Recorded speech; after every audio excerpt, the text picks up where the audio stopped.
Into the Champions Corner podcast. I feel like it's been a minute since we seen y'all, but we back here. We back at it. We doing our thing. Welcome to the show. Welcome to the show, Champions Corner podcast. We got a lot to talk about. It was a great big weekend.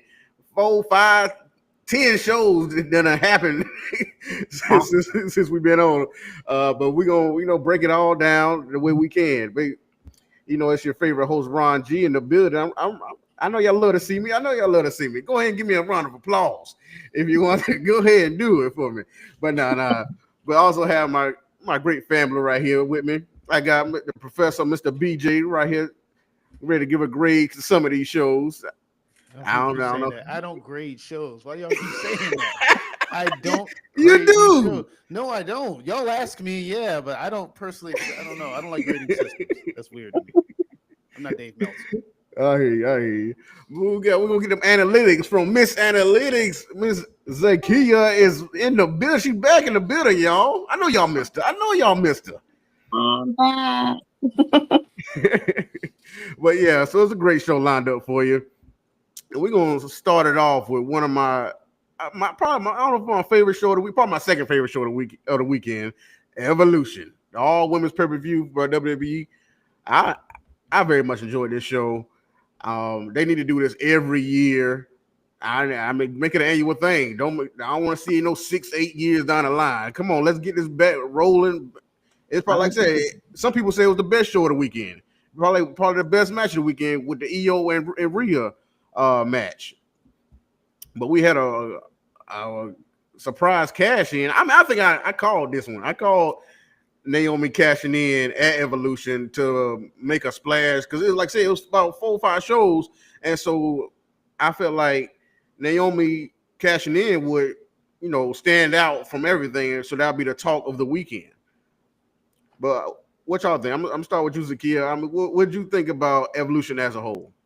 First of all, I do want to give a shout out to WWE. First of all, it's been 8 years, 9 years since the last Evolution, but I shout out to them because they're acknowledging that the role that women are having in WWE. So obviously we know it was a men's dominated sport, and women, even though it was dominated by men, they hold a very important place. So they highlighted, even in the pre-show, they highlighted the growth and the athletics behind the scenes, travel accommodations, productions, makeup, costume, and I mean, they gave them a huge shout out. So I appreciate that as a woman who also does a lot of stuff behind the scenes.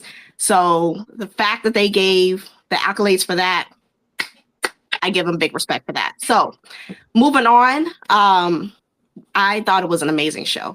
It's tough because that first show was kind of like you have no expectations, right? You're like, I don't know, this is the first ever. So I don't know, it better be good, right? And so they came out, and so they had tough shoes to fill, but let me tell you, they delivered. I think they delivered. Obviously, the sequel is always not as best as the first, right? But this show, this show delivered. So it did. I think it was very good. And my girl Naomi pulled it out. I like her style. I like where she's headed. Oh yeah. How about you, BJ? How'd you like the show? No, I thought it was a really good show. It was probably the best show of the year, especially under WWE. You say sequels, like Terminator 2, that was better than the original. This Evolution was definitely better than the original. Terminator 2 is the greatest action film of all time. Anyway. Shout it out. Even in Back to the Future Part 2, sequels can oftentimes be better than the original, Karate Kid Part 2. But Evolution was an amazing show from top to bottom. I love the opener between Becky Lynch, Lyra, and Bailey. Don't care. I still think that's a great match. EO and, of course, Rhea had a really good match. I love the Naomi cash in. Was it a big talk? I was a little surprised because I expected her to cash in some point against Tiffany. Yeah. I'm going to be honest with you. Now that she's already cashed in, a little bit of the steam of the Jade and Tiffany match is taken out of it a little bit. That intrigue is kind of lost. Now it's just another kind of match right now. Like, the cash in would have really helped out. But nonetheless, it was a really good show. Really good. Here's one thing I love about the second part as opposed to the first Evolution. The first Evolution felt like a house show. Felt like they just threw that on, say, you know what, we're going to give a women a show since they want a show. Here's a show. This one, I was concerned it was going to be a similar effect, but no, they took their time. They really executed well. They set the match card up perfectly. Everything was exciting from top to bottom. There really wasn't a dead moment. There Yeah, was. best match of the best pay per view on the WWE this entire year so far. Agreed. Wow. They held. Wow. Well, I definitely feel y'all on that. Um, like I said, my favorite match was the EO and Rhea. I mean, it's hard not to say that. Like Rhea, the story behind Rhea never being able to beat EO, and still after this, she still hasn't beat EO. So that's probably gonna be, further down the line. They probably gonna fight again. Well, I mean, they fighting that. They done made a match for SummerSlam. But one on one, I feel like they'll fight again. But yeah, this is. I wanted to further the story with Naomi and Jade a little bit more with that cash in, like you were saying, BJ. For her to cash in on her, like after Jade would win the title, or I thought that would have been like the biggest heel moment, and Naomi getting to get her get back because like Naomi lost on this show. Yeah, she did. She lost to Jade on this show, so I was like, she done went through a table, her night over. Wow. So, but they did like what Seth Rollins did at WrestleMania 31. Seth Rollins lost to Randy Orton on that night. Got that spectacular, probably one of the best RKO's ever that Randy Orton has done. So he thought his night was over, but he cashed in, made a triple threat with Brock and Roman. Same thing with Naomi here. She went through that table. She got a jaded, I think it's called a jaded, right? Through the table. And her nose bleeding. She had a tape over her nose. She said, "But nah, I still got this briefcase. I'm gonna strut out here. Got my referee in tow, and I'm gonna cash this thing in. Surprise everybody." And one of the big ones was people kind of not big, but a little information thing that they were talking about was 3 black women with Naomi, and then the referee. I forget her name, but she was the referee that Naomi brought out and there. the ring announcer. Yeah, and the ring announcer. So that was a great moment there. A screenshot that a lot of people put out there, and I'd love to see that. All our women working together and in order to get this moment. And I was afraid. I was on the edge of my seat, like, please don't let this be a failed cash in. Please, Lord, please let her get this.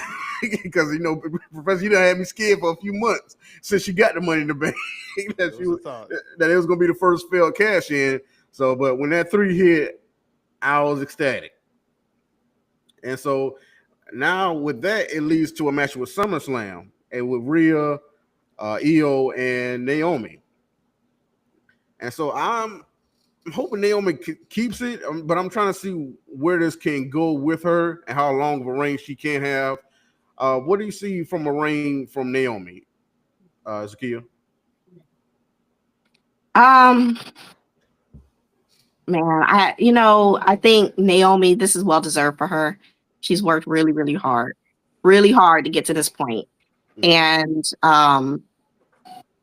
man, I don't know. It kind of like, honestly, she was one of my first, like, my first wrestling that I was like, oh man, like that's my girl. That's my girl. And I mean, and honestly, for me, I didn't really start watching wrestling really a lot. I guess I would say a lot, with Lonnie. I just, checking in between texts, right? But me and probably a lot of women in my demographic is the reality TV shows. And so I'm watching these shows like, Total Divas, Total Bellas, whatever, Ms. and Mrs.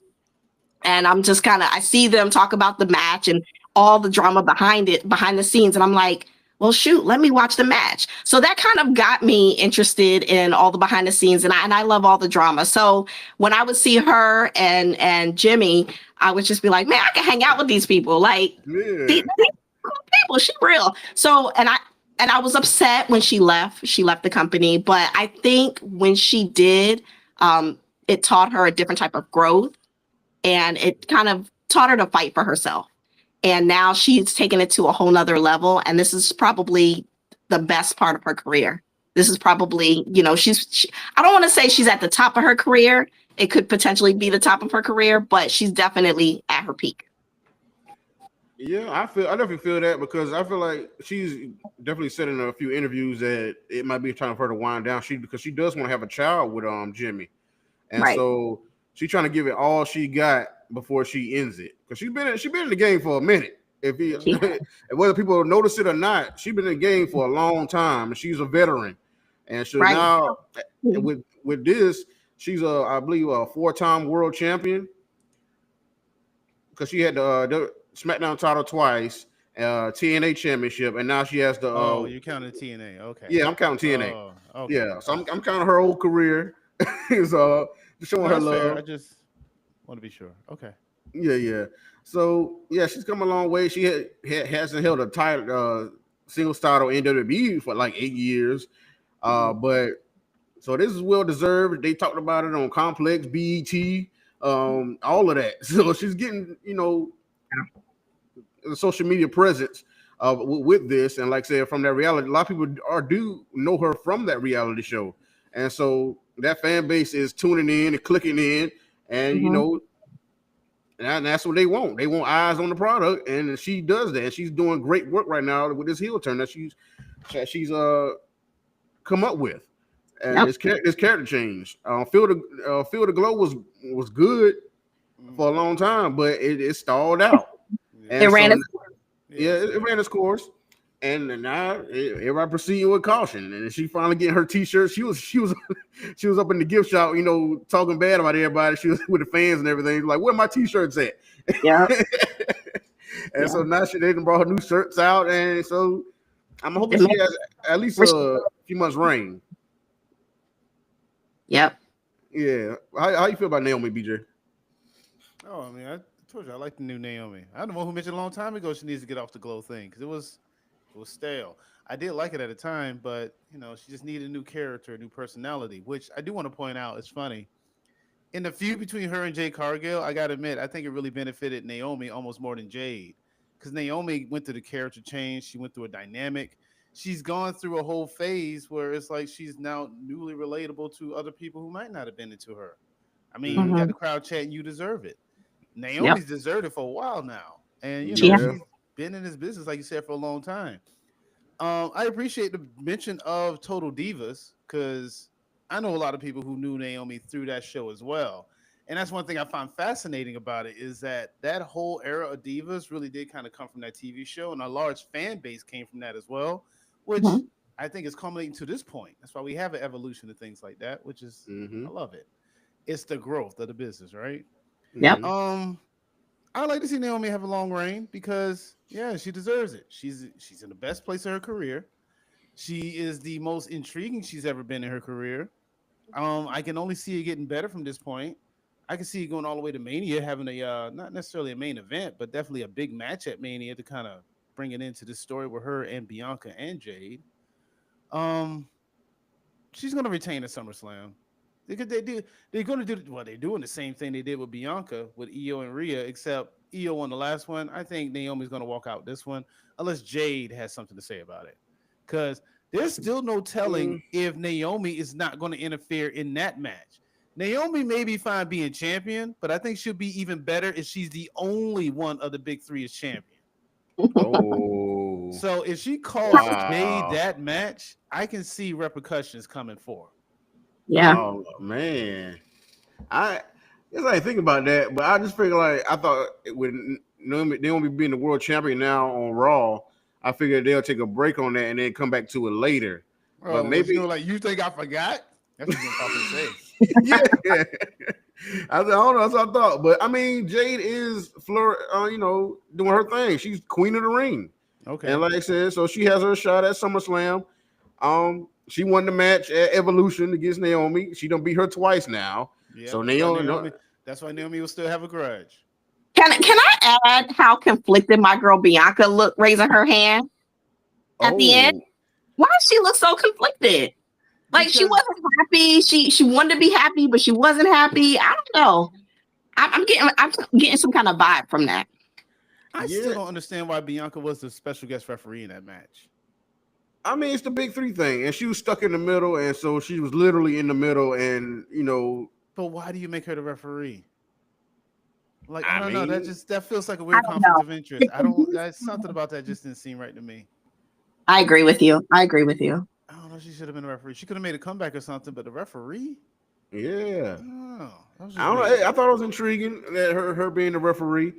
So but a lot of people thought, she was still about to turn that heel and probably side with Naomi, end up side with Naomi, but she just called it down. I feel like she just called it down the middle, and then because like I said, she was stuck and didn't know what she wanted to do with it. But so we'll see. We'll see where it goes from here. Like I said, some things could just go down to SummerSlam because I feel like she's clear. Is she clear now? Well, I mean, look, her hand was broken. She's counting to 3. I guess it's Yeah. okay now. Right. I don't know. I have reservations. She should be. I mean, she seemed like she's all right. They wouldn't let her. Honestly, they wouldn't let her in the ring if she wasn't. That's true. Right. You can't go if you're not cleared. That's Yeah. So I mean that made me think like, what is Bianca gonna do at SummerSlam though? I mean, I can't see where she's going at this moment unless she just gets involved in the match with Jay and Tiffany. But she's not going to be on the card, right? Like, how can you not have her on the card? I don't know. We got to work that in some way. Somewhere. I mean, there's still a SmackDown. I can't not. Right. You got to shut on right now. I mean, Bianca got to be there. There's no EST. Right. I mean, you got 2 nights. Come on now. Bianca got to be on there somewhere. I'm trying to think who she could fight on SmackDown, and that'll be the intrigue. Or she just she does turn heel on Jay on SummerSlam against Tiffany. Yeah, but that still won't mean she'll be. But I would hate that. I would hate that. She'll just be like a special guest. She wouldn't have a match or anything. I know, but I mean, she'd still be there. But I wouldn't like that at all because I'm ready for Tiffany to lose the strap. Bound to happen soon. Yeah, I mean, did y'all like Tiffany versus Trish? I mean. Yeah, it was a good match. It was a fine match for what it was. But I mean, you know who's gonna win. Yeah. That's true. I think it was kind of like old school versus new school. And Trish, I mean, she proved that she still got it. Listen, this lady is advanced age, right? She's got this. Hold on, did you say advanced age white? Hold on. Advanced age. Like how many times did she retire, right? And come back? She's proved time and time again that she can still hold her own in the ring with some of these young kids. So I just give her props for that. But I mean, obviously, like Tiffany had a solid match and she showed her athleticism or whatever. But that wasn't one of my favorites. But it was entertaining. It was entertaining. I can't deny that part. Yeah, it wasn't bad. And Trish, she's Trish Stratus, right? I bet Trish really wished she came up in this era right here. In fact, Tori Wilson even made a comment about how when her days of wrestling or whatever she was, she didn't know what she was. She was a valet, she was a wrestler, she was this. And she said, maybe if I had a 1-year stint in NXT, I might have committed more to the wrestling aspect of things. So I thought the match was pretty good between her and Tiffany. I'm not a huge Tiffany Stratton fan either, but I do like Trish Stratus. I'm a little upset she lost, but like I said, expect Tiffany to win. They're not going to have her lose the belt before SummerSlam. Right. And with that, I think that's why they are getting the women that paved the way for what's going on now. They try to get them involved in some form or fashion. You know what I'm saying? Like they got Lita come back, Trish come back multiple times, Molly Holly, Nikki Bella. Yeah, Nikki Bella. Okay, hold on real quick. No, I got to mention this part. Another reason why I appreciate people talking about Total Divas because we got to understand what set that off. Total Bellas. All right? You don't have a lot of this without Total Bellas. You just don't. So I get people may not like Nikki Bella, but no, she deserves her flowers and at least some respect because she played a part in this. Yeah, that's what sucked me in, honestly, because I kept seeing the commercials and I was like, what is this? Whatever, another reality show. But I don't know, something happened and I was just like, let me just check this out. Let me look at the first episode. I didn't even know or care who John Cena was. It wasn't even like, oh, he's different. It was something about, I don't know, it was something about the onstage, the presence in the reality show. That's what sucked me in. So it was definitely them. It was definitely the Bellas. Yeah, I mean, they do have their fans. They got, women, girls dressing up like them. So I get it, but I just can't. I can't rock with it. I don't know. I ain't a fan. Speaking of, what did you think about her match? I still don't think she's good, just like before. Well, I appreciate the consistency, though. Like I said, put on the show. If she got her fans and people are going to cheer for her, hey, that's how you get some people in. I mean, it's all good. But yeah, I'm just not gonna be with the one looking for that. All right. But I was looking forward to the women's intercontinental title match with Becky Lynch, Lyra Valkyria, and Bayley. That's who I want to see on my screen right there, because I love that match. It was great. That was it. I was surprised Becky won, but it makes sense. It makes sense, especially what happened on Raw with Bayley and Lyra, having 2 out of 3 falls to see who fights Becky at SummerSlam. So, like I said, I said some months ago that it's all leading back to Lyra. I feel like Lyra will get the title back at SummerSlam. So I think Becky and Bayley are building up Lyra to be in that next group of women to take women to the next level. I agree, and she's proven it. She's doing a good job proving that she can keep up with them as well. Right. Right. I think with Lyra, it's always just been by her character and whatnot, and people getting on the side of that. In the ring, there's nothing wrong with that. She's always been top notch in the ring, but that's technical wrestlers. Yeah, she is. But Becky and Bayley are bringing her up character wise and give her that little bit of edge that she needs. You got the crowd, doing the woo thing when she does her entrance. Some people still hate on her bringing out her wearing the wings and the feathers and whatnot. People go clown her for that, but I mean, it's interest. I mean, it's distinctive. That's her gimmick. Yeah, it's unique. It's distinctive, and it, like I said, it helps you stand out. Yeah, and so I'm feeling it. I like the entrance and everything. Like I said, I love her in the ring, and so she brought a lot to this Evolution card, and I'm waiting to see if she gets this dub at SummerSlam. Yeah. As far as triple threat goes, this is my match of the weekend. Outside of this was outside of Mercedes and Toni Storm, because that was my other match of the weekend. And that's only because Toni Storm won, but we get to that. Later. Really? Oh man! Yeah, if she lost, that probably would have been my match of the weekend. Because she won, that was definitely it. But no, this triple threat was undoubtedly one of the best matches through and through. This thing got 3. This is awesome chance. I love the ending of it. I like the story it was telling, the cunningness of Becky Lynch, the willingness of Lyra, the toughness of Bayley. I like their dynamic. They have great chemistry, top to bottom, best match. Lyra, really, really good wrestler. Probably the best female technical wrestler, maybe currently. I got to look into it, but I think she is right now. So, yeah. But, yeah, she's definitely up there. I'll agree with you with that. Yeah, like Lyra. Top notch. Yeah. I love that roll up that Becky did to win. That was beautiful. That was dope. Good ending. That was great. Yes, it was. They call her Becky Hogan now. Becky Hogan. That's not gonna work for me, sister. Nah. Was a kid. How did you feel about the match? I mean, was your one of the favorites of the night? It was up there. First of all, it was the first match, right? So it definitely set the tone. It set the tone for pretty much the entire show. It was really, really good. I mean, it really hit expectations. My original pick was Lyra, but honestly, when Becky pulled it off, I was kind of, taken back. Like I was actually gasping, like, whoa. And I wanted to watch that replay, right? Because I was like, whoa, wait, what happened?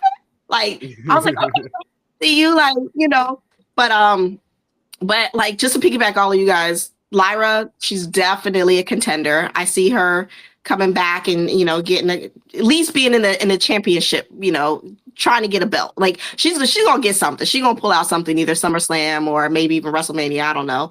But she's definitely working on her craft. And like you said, Becky and Bayley, they'll definitely bring her up, train her up well, you know, and get her basically get into the level. Because I mean, let's be fair, like Becky did come back. Honestly, I didn't even think she was coming back after she had came back kind of temporarily, and then she was like, I'm not wrestling anymore, and everybody thought she was done. And then she came back and we were like, what's happening? So we don't know the length of time that Becky is going to be spending in WWE. We really don't know. She's doing a lot of stuff on camera, behind the scenes, things like that. So she's just going in there. She's paving the way for some of the other girls, training them up, getting them on that level. And then she'll probably be like, listen, before I get injured, I'm let set her own path. So, but yeah, it was a really great match. It was really good right from the jump. Oh yeah. I like Becky. I continue to like Becky. I mean, her last one before this, she wasn't as interesting, but her heel runs are giving that spark back to me with her. So I'm enjoying her heel turns, her heel runs, and like I said, I love the veterans bringing up younger talent. I love the ones that thrive on doing that because they want to see the next generation be great, just like they've done great things. They want to see the next generation. Right. So yeah, so I'm very, very happy for Lyra. That hope this sets her on that tone, sets her on that forefront for this like I said, group of women. But I'm a little worried about Bayley. She's taking loss after loss after loss, and she lost the Evolution. She lost on Raw to Lyra, and now like I said, it's Becky and Lyra at SummerSlam. So I'm a little worried about her. Like, should she have to do another heel turn? I mean, is that the only thing that make her character interesting? Because she hasn't been interesting as a babyface for a long time. Yeah. Ever since she left Damage Control, she hasn't been that interesting. And so it's like, Bayley will be fine. You talk about putting over talent. Maybe that's what Bayley's doing, just putting over talent. She put over EO. She's helping put over Lyra. I guess her buddy Becky again. So like that's what Bayley does. She puts people over because she's the only thing Bayley is. I kind of wish she win the Intercontinental title because that's the one thing she's missing from her list of accolades. I almost feel like Lyra's going to lose a lot of this, and she may not retain the title just so that she can be catapulted into the upper card now because she's mid card. But in order to get her to that next level, she kind of has to lose at this mid tier level so she can go to the next. If that makes sense. Yeah, I still got Lyra winning at SummerSlam. If Lyra don't win at SummerSlam, I'll be very surprised. I mean, I hear you. Stranger things have happened.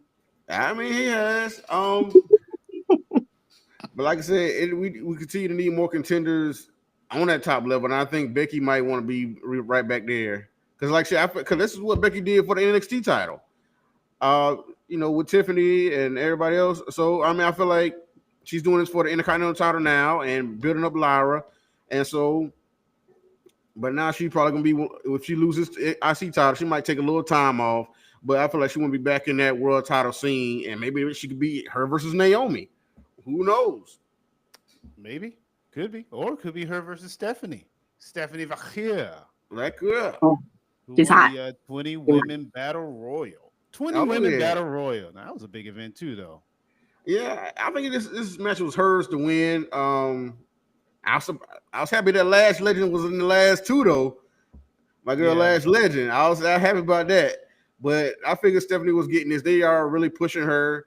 And she's going to fight whoever the world champion is at Clash in Paris. And so I'm hoping that's Naomi. So it'll be Naomi versus Stephanie. And so that'll be a match I'm looking for. Because they need fresh matches, to play out. Fresh feuds to go along. And so, that's what I'm hoping this Naomi run is very good and it lasts for a while. And this will be Stephanie's first shot. So she doesn't have to, get it out in the first go. Because like she just got to Raw. Let her fight. Let her fight for it. Yeah. And like I said, let her build up. And like I said, Naomi's a heel, so she could, use a little bit of heel tactics or whatnot. So I'm looking forward to that. But yeah, I'm happy for Stephanie. I'm happy they building new stars. Because that's what you always want to do, build new stars. So to keep your brand fresh. Yeah. I'm sorry, laugh at that. It's like when you look at that men's mid-card division, tell me the new stars there. But I don't want to get into that. Oh, I mean, we got that on Raw on this past Monday. Oh, no one in that ring is a new star. Yes, they are. Braun Breaker's a new star. Braun Breaker and who? Because Braun Breaker, oh my God, listen, Braun Breaker was already a 2-time Intercontinental Champion, and the only reason why he's in whatever position you want to claim as a new star is because Seth is hurt. No, there are people still, Okay. cheering for him. No, he's still right there. This felt like bringing that up, but go ahead. Didn't want to take. And Penta right there too. Oh, Penta. Yeah, okay. He lost, right? Oh, come on. He lost, right? He's still a new star on the roster. Yeah, he's still a new star on the roster, but we talk about that upper mid card, right? That's what I'm talking about. That upper mid card, the men's division, that's ranging the age of 40 and older. Even your boy LA Knight's a little old, all right? They're really old in the upper mid card of WWE. Just wanna, I don't know. I hear that whole push new stars, and it's like, well, WWE don't really do that right now. I feel like they're getting there. They're getting there with certain people. Yeah, CM Punk, right? That young upstart. Oh, come on. Not young. Hey, look who's out to join us. Oh, we got the historian. We got a historian. Don't do that. Don't do it for it. I don't even know what y'all just said because it's got on here. Yeah, I know. We were talking about the old ring roster of WWE's top upper card. Yeah. The old people like Punk, Roman, LA Knight. Yeah. Yeah. I feel like they're doing it. I don't know. Cena. Hey, who's that fine lady y'all got over there? Oh yeah, I think you know her very well. Marty, don't have me call your wife telling you hit no women. Yeah, I'm happy to have my hey. As the historian, this is an historical moment. The first husband-wife duo on the show at the same time. Oh yeah. So Well, let us know your evolution thoughts. We were talking about evolution, so I think that was all the matches. But let us know your thoughts on the whole show. Yeah, what's your match of the night and your moment of the night? Yeah, matches. Well, I think y'all probably would go ahead and say hand in hand. I do agree with the professor on one thing. As me and BJ have a special bond. We grew up a lot. For those who don't know, we were probably always around each other more than anybody for the most part at a certain point. So we both have a love for the Intercontinental Championship. And so I always feel to this day that that's the people, no matter who has the belt, that's the people trying to make it to the next level. So I'm very biased to say that match, technically wise, wrestling wise, was one of my matches of the night. But of course, Rhea and Io, I think, stole the show from a whole grander part of things. But I think technical wise, the Intercontinental title match, which is where it should have been, kicking off the show, follow that, right? But of course, moment of the night, obviously, was Naomi cashing in. I did not have her cashing in on that title. I had her definitely going out there. I had her actually cashing in at SummerSlam if Jade beats Tiffany and Naomi cashes in. That's what I thought. But they pulled a swerve on us, no pun intended. Yeah. I mean, either one would have worked. Either one works. But I'm happy. I'm happy with this one. Yeah. That was one, but I don't think there was not one. Of course, I felt like there was some matches that was hard to follow others. So I kind of think Trish and Tiffany kind of bit that bug. Like they kind of had this in the wrong spot. You know what I'm saying? Maybe it was timing. But I don't think you got the best out of that match. I'm not saying it was horrible, but I don't think you got the best out of it. What it could have been.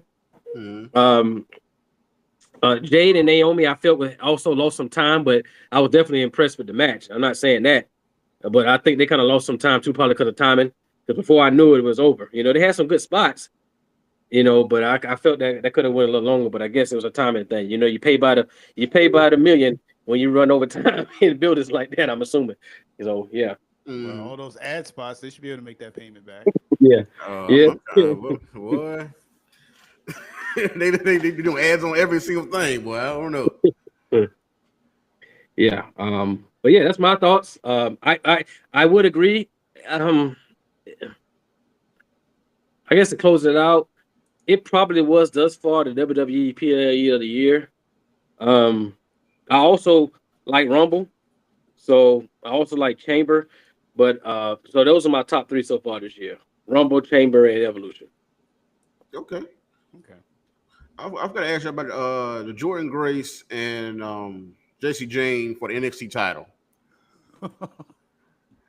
That match, I mean, it was pretty good. I don't understand Blake Monroe turning on Jordan like that, especially when she doesn't like JC Jane and her crew. So I'm trying to figure it out. It's not interesting. I don't know. I'm trying to see where they're going with that, because I know Blake Monroe seems like a heel with her personality, and they trying to force her to be a babyface. They were, but I guess they brought it around. But like I said, her turning on Jordan Grace and you know, beating up, you know, JC Jane and her crew. I mean, like, you don't like anybody. So what do y'all think this is going with Blake Monroe? She'll be Mariah May next week. Yeah, let's do that. Well, that's it. That's the answer. Let's just go with that. Let's just go with that. Because Mariah May didn't. Her attitude was in AEW is that she didn't need nobody. Right? Yeah. You know, and why would she? You know, I mean, for those who wanted her to be a face, I get it. But man, we knew that was going heel. You know, why she? I mean, she come in and say now she's going to team up with Jordan Grace. She wants to be the one to take the title, and she probably figured, you know, Jordan Grace is a bigger obstacle. So if you could take her out, you know, maybe kind of make it work like that potentially. I don't know. It's just me, just kind of fantasy booking, I guess. But I like her better as a heel. She gonna get more out of it. Look how she did the promo on Tuesday. In her elegant scene, if you will. Mm. You know, she was talking all nice and proper. Then she made that face. You feel me? So yeah, it's only popping, man. She going straight for the top. Yeah, I thought she would have been in the match at Evolution, but they took her another way, and Jordan Grace got the shot. And so and that was what Jordan Grace's fourth time trying to go for the NXT title. So I'll try to figure out what they got her doing. Because if you're trying to build Blake Monroe up, I don't know if Jordan Grace gonna beat her. Maybe. I don't know. We have to wait and see. Right. And then you got JC Jane as a champion. I still don't believe in her. And now she's going for the I believe she's going for the TNA title also. Women's title. Slammiversary, yeah. So, and if she gets that, then I don't know. That might. Do y'all think that will make TNA look bad if she got that title? I think so. Unless Trick loses his title before that. Yeah, I just think it'd be too much. It's like, well, let's say, I mean, it could be. Let's be honest. We know WWE booking, for those who watch for years, is an uphill thing. So if they do take all the TNA's titles, that's just a way to build TNA to back up. I mean, think about it. People are saying TNA not benefiting, but yet they're talking about they open more seats for their show coming up because it's becoming too big, so big. So I disagree and say they're not benefiting, but I don't think WWE should have all their titles either. You know what I'm saying? Well, yeah. To that point, if they're benefiting, who's to say they're not benefiting because WWE is taking those titles? See, that's kind of the thing to ask the question of. What happens to TNA when WWE is taken out of their booking equation? Do those seats stay filled or do they start to get empty again? I don't know, but I feel like they was doing good before the partnership. Yeah, they were doing good, but apparently they're doing better now. So it's like, because they would have reached a show that's coming up, Slammiversary or something. They're saying they actually had to put in more seats because they're selling more tickets. So it's like, well, is that because of Trick? Like, if you take the WWE equation out of it, then does that benefit still? Because eventually they got to pull away from this. Yeah. So I don't know. Just thoughts. Hopefully their stars are getting showcased more and more people are seeing them, hopefully. And then that'll keep some people there after the partnership is like, kind of dissipated. Okay, so raise your hands. Who's watching TNA right now? Well, okay, I watch. Raise your hands if you're watching TNA. I'm not anyone heard me say I'm watching the highlights. Hey, this is the few times I'm gonna agree with Mr. Highlight watching over there. Hey, I just don't have that much. I could make the time, but I haven't. Just real quick, TNA's on right now, by the way. I know it's Thursday. We know. We know what day it comes on. We gotta do our show. Hey, hold on. You mean TNA wasn't on Tuesday? No. Right. Oh wow, that's what we're doing now. That's Oh, wow. okay, Hey, The There you go. disrespect. no. What I'm saying is, it's a joint production, right? Yeah. I'm not insulting them. I'm just saying it's a joint thing, It. and it Oh, go right, ahead. Well, right. yeah, okay, it's a joint thing, but it's like how will they do when WWE is like, okay, we're out. Good luck. We're on our own. You're on your own. This is your thing again. Well, How does hopefully that? they'll learn how to do it, right? I mean, I don't think that I personally. You know what? Let me ask a project-minded individual. Miss Analytics. WWE is a grandeur of what they got going on. As you know, TNA it's sufficient now. They are sufficient. They have major stars, in my opinion. Do you think what do you think should be the first thing in your opinion, based on business? Like, because you're very business minded. What should be TNA's first move if the partnership is ends? Not saying it has to end badly, but what should TNA do based on what they gathered from the WWE rub, if you will? What should their exit plan be? Yeah. To the extra.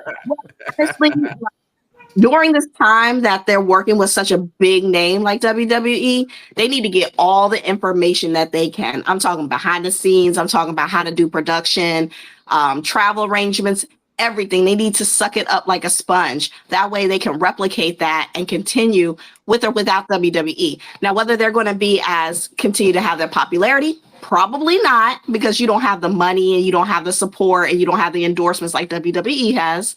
However, they can be projected to be very successful and still have its reign as long as they have those tools under their belt.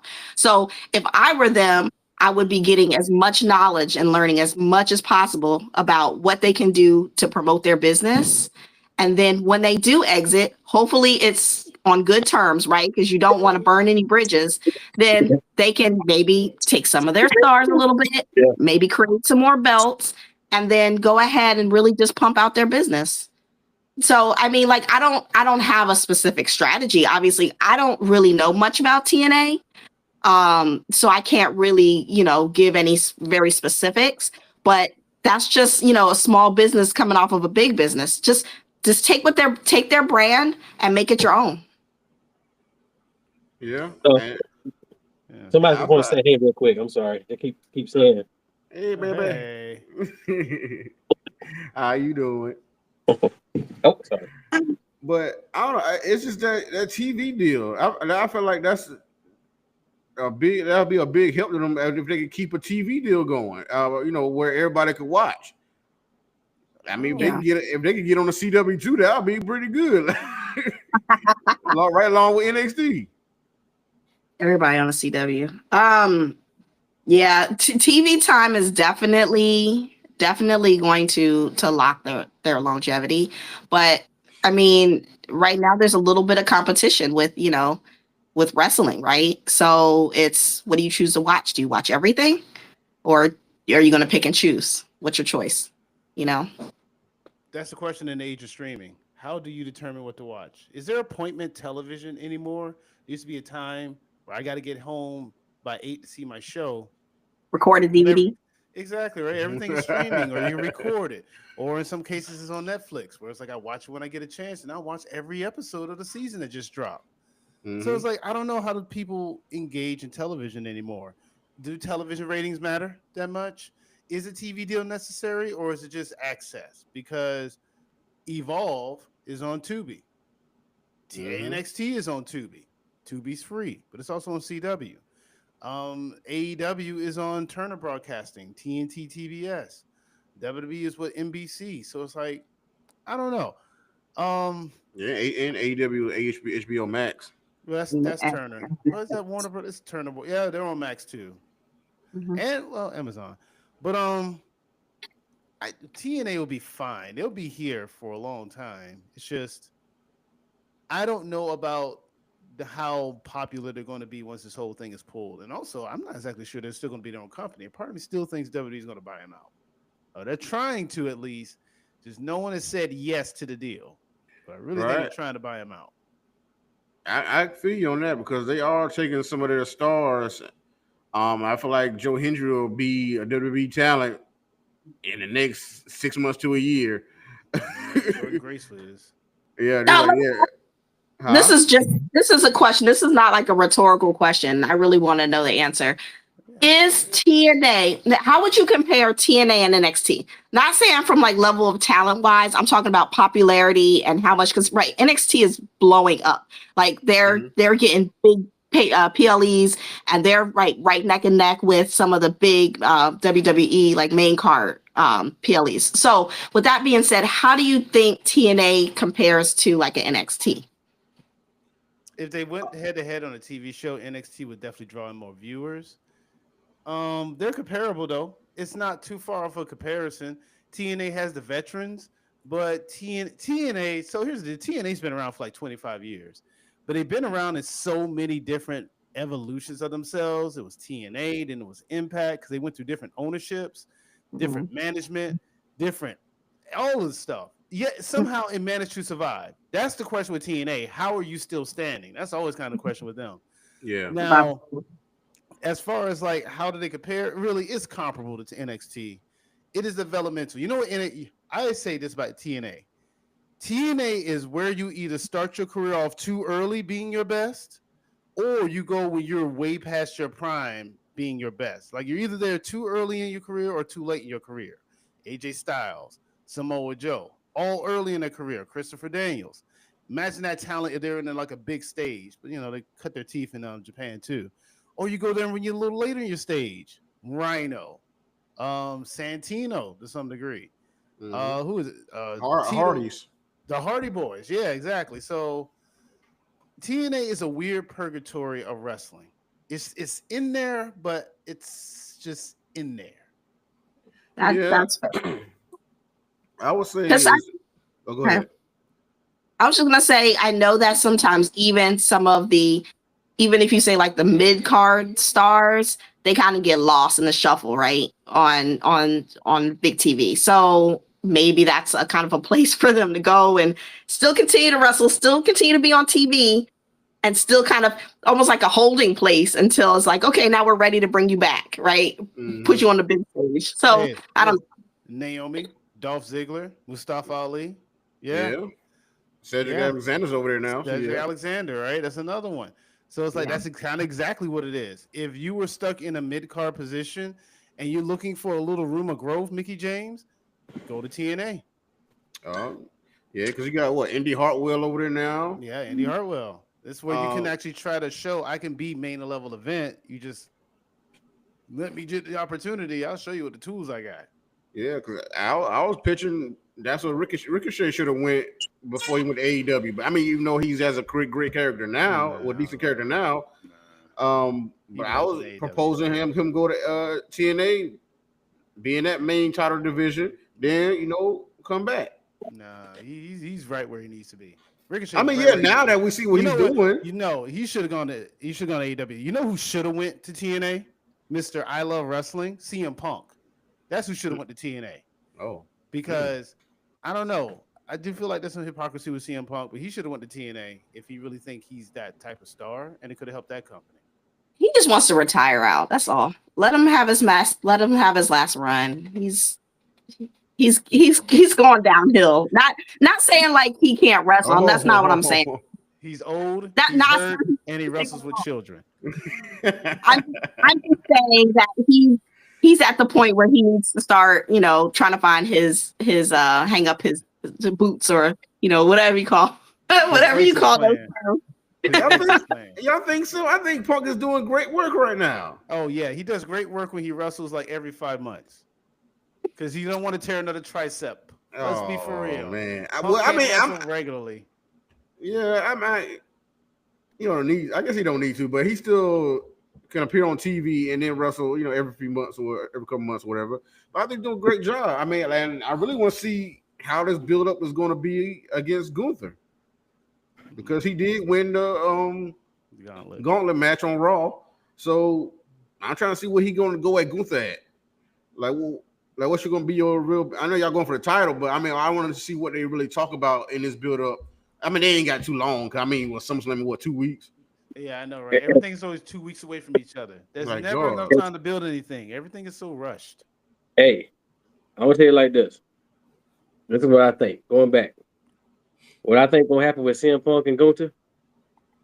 I think it's gonna be an outstanding match. It might main event the first night, but I won't be surprised if some of CM Punk's tattoos be on the mat because Gunther gonna snap them chops gonna lay into him, bro. Do you have Hey, Gunther winning? Early prediction? yeah, You got Gunther yeah, I winning. got Gunther winning because Ooh. well, here's my thing. Here's my thing. Here's my Wow. thing. But Punk just lost at Night of Champions for a title match, right? Gunther Yeah. just retired Goldberg. Um, I don't think now historian, right? Mm-hmm. What does it do for Gunther right now to lose twice? No, he won last year at SummerSlam, but to lose at the biggest show of the year twice. He lost at WrestleMania, the last two WrestleManias, by the way, and he was in that SummerSlam on the biggest stages, right? Is that saying he's not the general, he can't get it done on the bigger stages? I just think like that. Well, I just that's think what. like that. Listen, that's what Michael Cole said, and when Michael Cole said that, Pat McAfee got in someone's face, and that became a whole match. Yeah. So Yeah. Pointless. A pointless match. Pointless match. Hey, but what I'm saying is like, so I think. I mean, y'all know. For those who don't know, SummerSlam is my show. That's the show I enjoy, look forward to the most every year. And so I'm just hoping. I understand the 2 week thing, even though some of these matches are probably booked ahead of time. It's just one of those situations where it's like, okay. I mean, but you think over time, over the things that happen, I think they're gonna be just fine. The first 2 nights SummerSlam, yeah, and we kind of see where it's going too. So, but yeah, I think Gunther going to win, retain. But the thing is, that be the question would be where does Punk go after that, right? Because he's lost 2 title matches, and then Seth cost him the title match, and now Seth's out for the foreseeable future. So where does he really go after that, right? Does he does he stay in the program with Gunther for a couple of months? Like where does he go after that? Because if he lost 2 title matches, I don't know if it's a clean loss. That is, yeah, see, does that's the he? point. Yeah. I'm sorry. Does he go in to win the Royal Rumble next year finally? You know what I'm saying? And then what happens, right? Does he win the Royal Rumble? Do we finally get Punk and Cody at Mania or something like that? No, Yeah. So many questions down the line now. So it depends on what happens. I hear you. I don't disagree with some of that, but a lot of what you're saying is the reason why I think Punk's going to win because of those questions. Really? Punk came back to WWE for what? To I guess get his WrestleMania main event, and I'm pretty sure to get a world title. Yeah. Well, he sort of got one out of the 2, so he's got like half of what he wanted. Because it wasn't a full night 2 main event, but it was a main event. Mm-hmm. You got to get a world title at least. And I got Sami Zayn winning the Royal Rumble, by the way. Right now, early pick Sami Zayn. Okay. Even if Punk does win the Rumble, him fighting Cody, as much as I would like to see that match, it doesn't really feel like a good gravity match. Punk and I guess Seth is, but Seth and Roman is still the thing. I got Punk winning this merely because of all the questions you just asked. Because what does Punk do? Why even write that story? Just go ahead and have Gunther lose. We can build Gunther to do something else. Punk actually needs a world title because what else is he doing this all for at this point? For the fans? That's bull. He ain't doing it for the fans. What are you doing to make money? Well, he's made a ton of money. So it's like, what are you still doing it for at this point?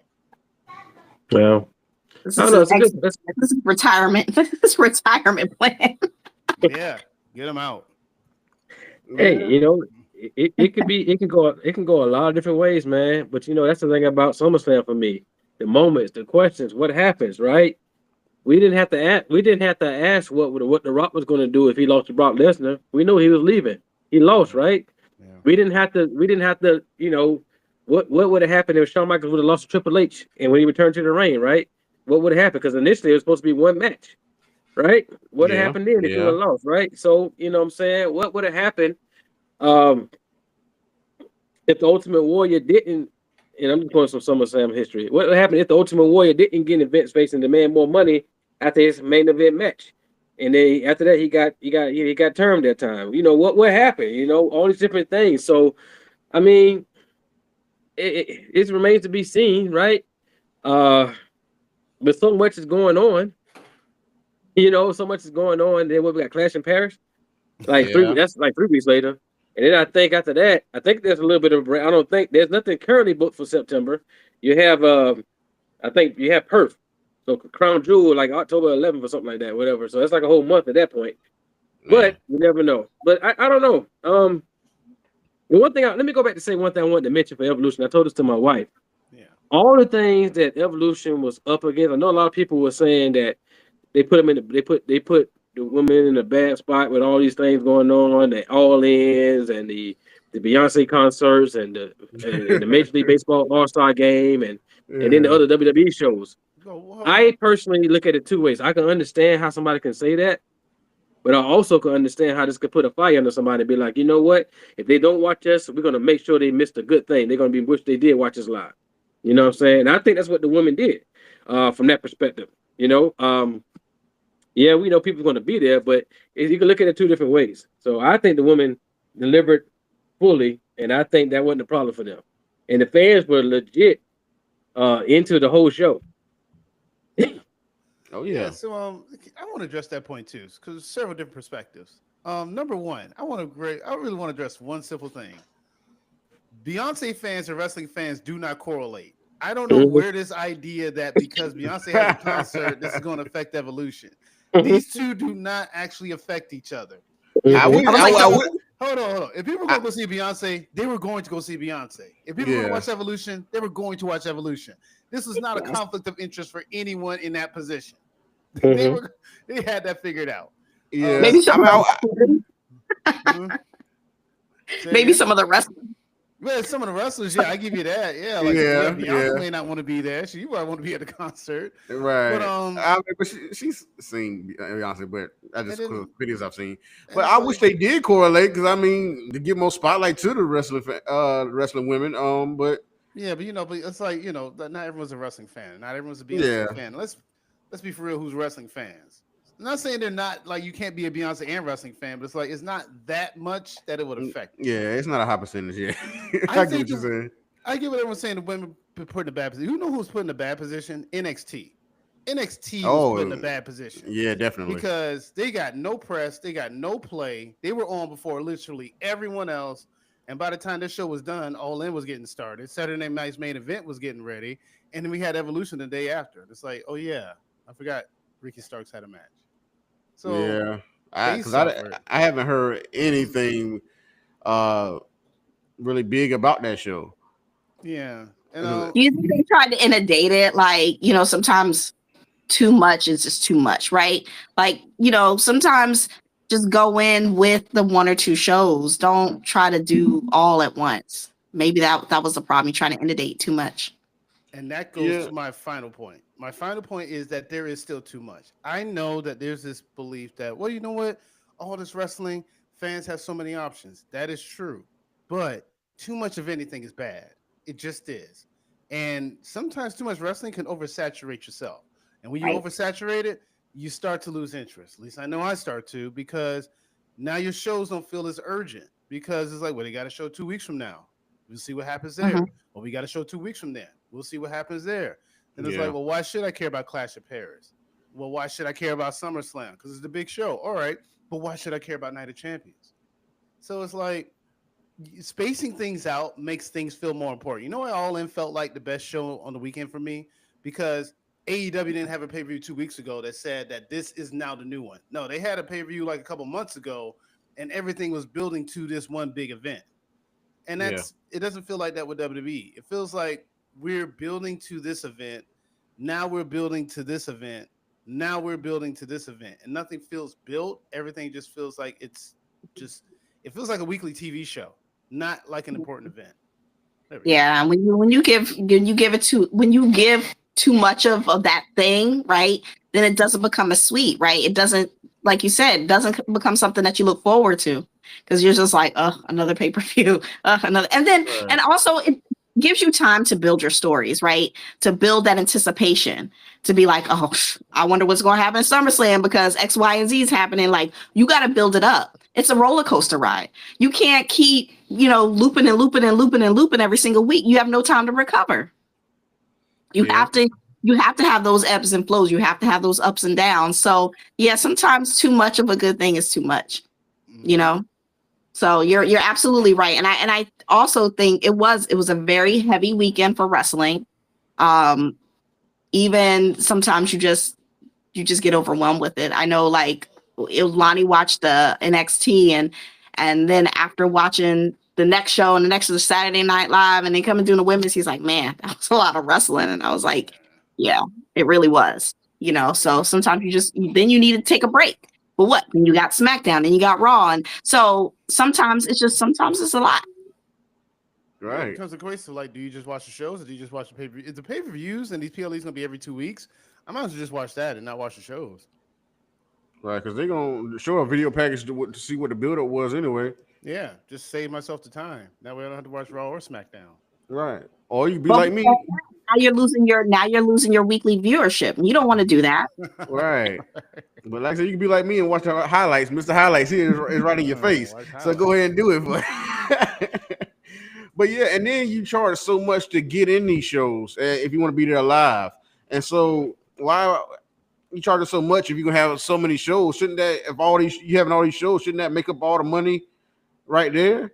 Why the ticket prices got to be so high? I know that's a fair question, but everyone's ticket prices are high, and I hate to say they are, but that just everybody ain't got as many shows as this. That's true, but wait till the NFL season. Then we talk about how many. Hey, BJ, I can't see you. Maybe it's me. It's just you. Yeah, our daughter came in here and changed something on my tablet. Now I can't. I don't know. Uh-oh. Blame the baby. She did it. Yeah. But we were talking about Gunther a few minutes ago. I want to speak on the match with Gunther and Goldberg and the aftermath of it with Goldberg's speech and how Goldberg felt about his send-off in a whole. I thought Goldberg did decent in the ring. I mean, I can't expect much from Goldberg. I've never been a Goldberg fan, but I respect the aura of Goldberg. And, the nostalgia some people have for him, I guess. Like I said, I just love the theme song. That's the only thing, my favorite thing about Goldberg. Other than that, I could take it or leave it. But I did enjoy his speech afterwards, even though it got cut off by NBC. He was mad about that. I enjoyed his speech about having respect for every man you come across and supporting people that need help in their time, that have they're in the time of need, like people that's going through what they're going through in Texas. I pray that those people get what they need and find homes and get the aid that they need. So I really did love his speech. And I see kind of both sides of why he didn't like his send off. It could have been built up a little better, I guess, but I mean, I feel like they gave him everything they could. I don't know what more you could have did with the Goldberg build-up. In some instances, I just felt like he thought he should have won the world championship on his go out on his last match or something. That's what it was kind of sounding like. Well, let me ask you this: do you feel like it was given the proper respect? Like you're saying, he won the match, but like, do you feel like it was given the proper respect to who he was as a send-off? No, if he was going to do a speech, it's cool if he did it there, but I feel like they should have gave him a moment on Raw to do his speech, like they did Ultimate Warrior. It's sad to say Ultimate Warrior passed the next day after that, but they still gave him that moment, and they got something from that, and they play that moment over and over again when they talk about Ultimate Warrior. So they could have did that with Goldberg, have Goldberg talk on Raw, and have a good send off, have everybody come out and clap for him, and do something like that. I the one thing I would disagree on that, Crump, is this: the idea was to have it in Atlanta, though. Yeah. You know what I'm saying? That's the only thing. And then when you're dealing with network TV, you had the Saturday Night's Main Event. You had to end it at 10. It's not like you have like Peacock where you can kind of go into a post show and do all those other things. You had to end at 10 because it was on network television. So you couldn't go on because something else was coming on right afterwards. So but the beauty of the thing of it, like social media, you can watch the whole speech, and now millions of people probably saw it. Now, was he given the proper build? I don't know what was said, but he wasn't there for most of his builds, right? I remember when he fought Bray Wyatt in Saudi, I think he only showed, they had like some video stuff, and then he showed up like one time, I think, And even though he won that, you know, but look at all the people he beat for the title. You know, he's been what they had as a 2-time, but he's actually a 3-time Universal Champion. Is he really? Mhm, So yeah. He's 3-time. He beat Kevin Owens, he beat Bray Wyatt, and he beat Drew McIntyre.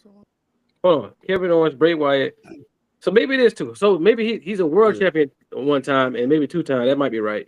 Yeah, he's a 2-time Universal champion. He's a 1-time world champion. Yeah. So yeah, it's right. It was 1 time. I was thinking 3. I don't know where I was getting the 3 from, but I remember when he beat Bray Wyatt, he ended up losing to Braun Strowman.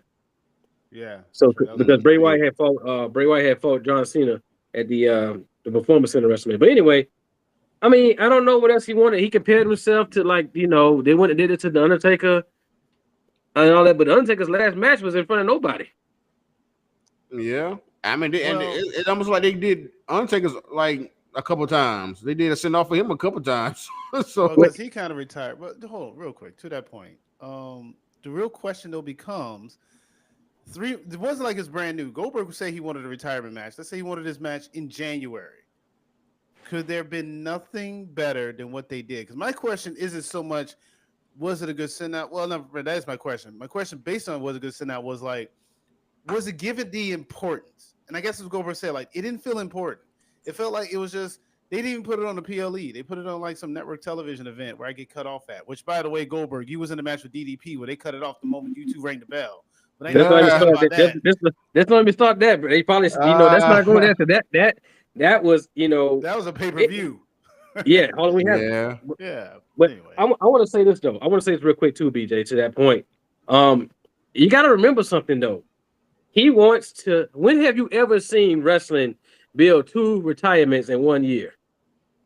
John Cena's on a retirement tour. Now I don't remember. That's what I'm asking. If they ever done this before. Yes. Yeah. Okay. I'll give you. AEW last year. Sting and who? Bryan Danielson. Sting had his retirement match at Revolution. Yeah. Bryan Danielson ended up winning the world title at All In, but he ended up losing it at a Wrestle Dream later that year, and that was his retirement match. But was they promoting Bryan Danielson's retirement during Sting's retirement? They were promoting. That's what I'm saying. They were promoting his tour. He said, "I'm going to compete, and if I lose, I'm done." So it wasn't really set like it made all Bryan Danielson matches feel important because if he loses, that's it. Mm-hmm. But it wasn't built as a retirement tour where Sting was built as a retirement tour. But they did, in that essence, they did 2 retirement tours in the same year. Got it. Okay. Yeah. Well, let me ask you this way then, because what you're saying reminds me of Ric Flair. Fair. Right. So now let me say it like this: when you got Cena being this dominant heel, something he hasn't done in a long time, right? Whether you agree with it or not, and whether you do agree or not, it's making headlines.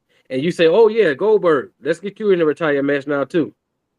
Now, mind you, in Atlanta with Cody Schrum, Cody wasn't on the show, Roman wasn't there, CM Punk wasn't booked on the show, Seth was. But, you know, we see what happened. You know, just giving some of the top hitters. So they ain't really give a lot of top hitters there, too. You know, so they gave him some leeway there, knowing in Atlanta, right? Doug Dillinger, Ernest the Cat Miller. Yeah. You know what I'm saying? Yeah. So DDP was there. They built it up the whole show. Yeah. Well, okay, but it was still Saturday night's main event, and it was also on the same time as another show was on. Well, let me ask you this, though. So it's like they almost use his retirement as counter programming as opposed to a means of celebration. It's like, well, since Goldberg wants to retire, we're going to use it as our ammo as opposed to actually celebrating him. Well, let me ask you this then. In that point, let me ask you this then. Let me ask you this. These questions is coming now. What more could they have done? Remember, it's based on his schedule too. Not to mention that week before he lost somebody important, right? And you know Goldberg likes to train. He said he been training for 5 months, right? They gave him the opportunity. They said, and then you know, BJ, I know how you feel about me saying this, but that's the truth. Bad blood. It started in Atlanta. And then where we are? What, 8, 9 months later? 8, 9 months, whatever it is. And it's like, boom. So I don't know what else. I don't know what else it could have did with, like, does it really matter when you have it? A Saturday Night's Main Event versus a PLE? Does it really matter? Yeah, if I'm Goldberg, it matters to me because I want that pay-per-view check. So yeah, it matters to me a whole lot.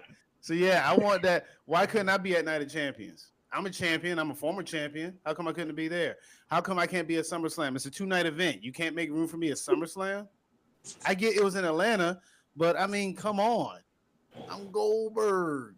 Blah. Wait, this sort of no, just for the people, just for the people to hear. Are you defending Goldberg? I am. Listen, I can totally understand where he's coming from. Listen, if I'm Goldberg and I'm thinking to myself as a Hall of Famer, future world champion, yes, I'm defending Goldberg because I get that I can't think of a better story. I'm not going to argue with that because I don't know a better story for Goldberg either. But I will die on the heel saying that, yeah, I'd rather have my last match on a PLE than a Saturday night main event.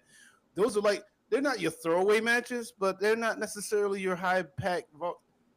Okay, so everyone got a chance to see Goldberg retire. That's fine, but still, I'm Goldberg. I want to be in a stadium. Okay, I got it. I got that too. I get that too. And I heard what he said. And I didn't listen to the full thing. Yeah, I get what I get because every man wants to desire what he want to have. I get that. I just don't know. I don't know what else she could have did though. Because he had a lot of stadium shows. I don't think they would have put him and Gunther at a SummerSlam though.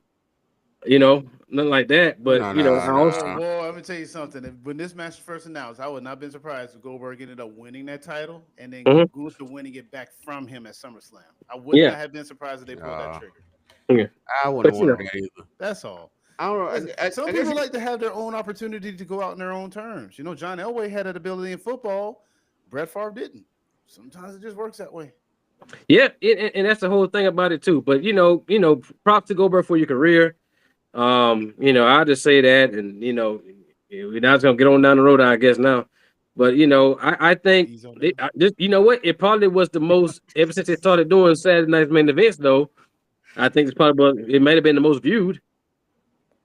I can't prove that right now because I haven't looked at it, but it probably was the most viewed. I'd take your word for it, probably. Maybe. I don't know. Like I said, I guess he felt the build up to them better. He said he only did like 3 interviews or whatever, and a couple stare downs. But I mean, I don't like I said. I feel like he built it up enough between him and Gunther. If they should have did it like probably should have did it months ago because Bad Blood was in what October last year, and so they just not fighting. It's like dang, you can only fight in Atlanta. I mean, you couldn't fight nowhere else. I mean, I don't know. He won the world title in Atlanta. He had to agree to it too at some point. So I mean, maybe if he did.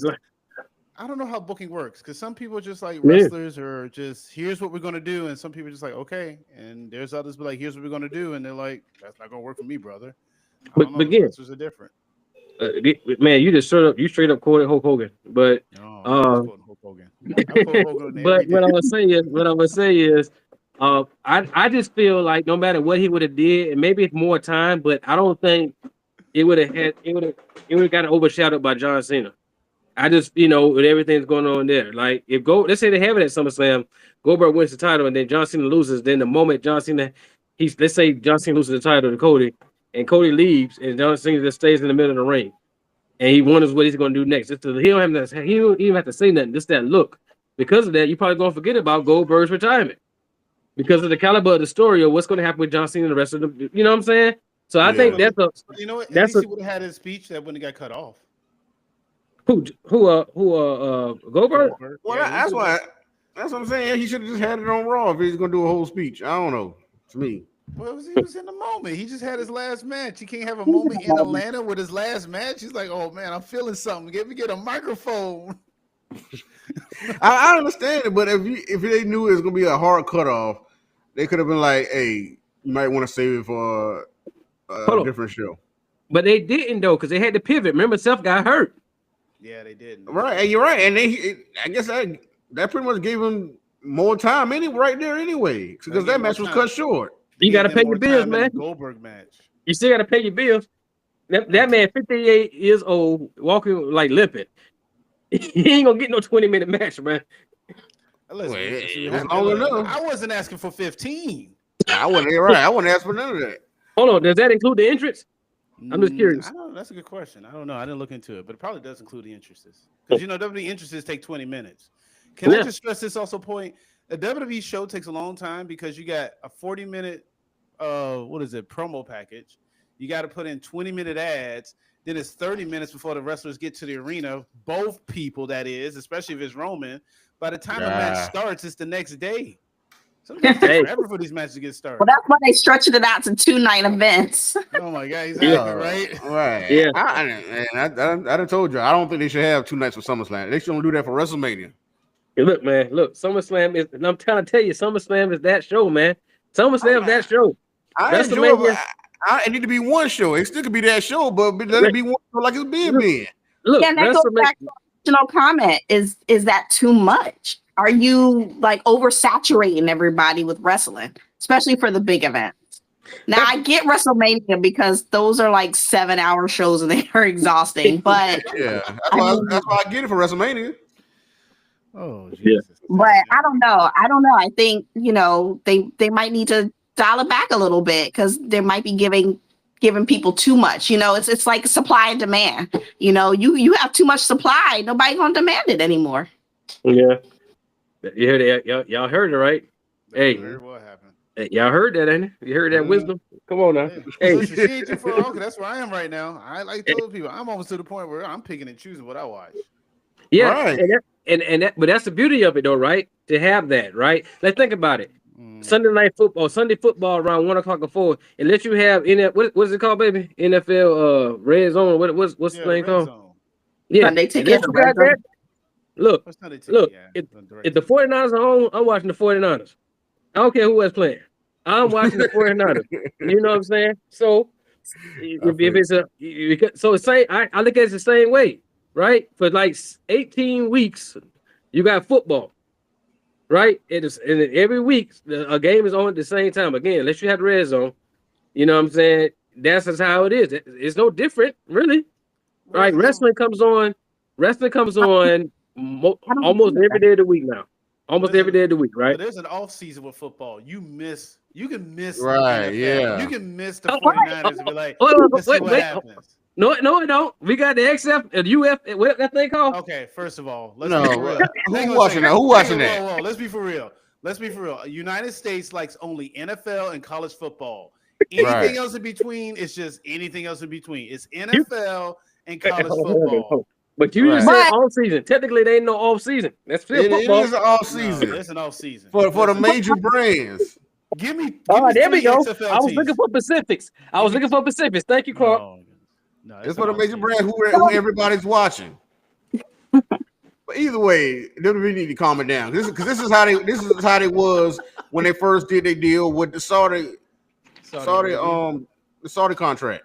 That's how they was. They did all these shows back to back, and it's just all jumping up. They're promoting too much at one time, so we don't know what's important and and a lot of things are not given enough time to fully develop. Well, here's my thing. Let me ask you this. Let me just ask this for the fans who say this and that. And I'm not directly trying to insult anybody like that. But you have some fans saying not enough people get enough shine, but then when you get too much, I'm not saying this y'all. I'm just asking in general. We say a lot of people don't get enough shine because of timing, but then when they get 2 shows, now it's too much. I mean, which one is it? Well, and we only got WrestleMania and SummerSlam right now. Now, I will agree. If they make the Rumble 2 nights and then, other things like that, that might be overdoing it because I don't think they need to do all that. But what I'm saying is, but where's the middle man? Where's the middle line there? It's a slippery slope. Hold on. Go back to your question again. You're saying you want people to have more time, and now they have no more I wasn't saying me. I would say there's people that say that. Well, I get that. But I guess my question to that is, who is also benefiting from this extra time that is of younger talent? Of all this new time that they have, like who's the young talent that's not a woman, by the way? Because women, I will give you that. The women are definitely benefiting a lot from it. But give me a young male talent. I'm just curious. In this year or just in general? Well, in this year, specifically this year, 2025.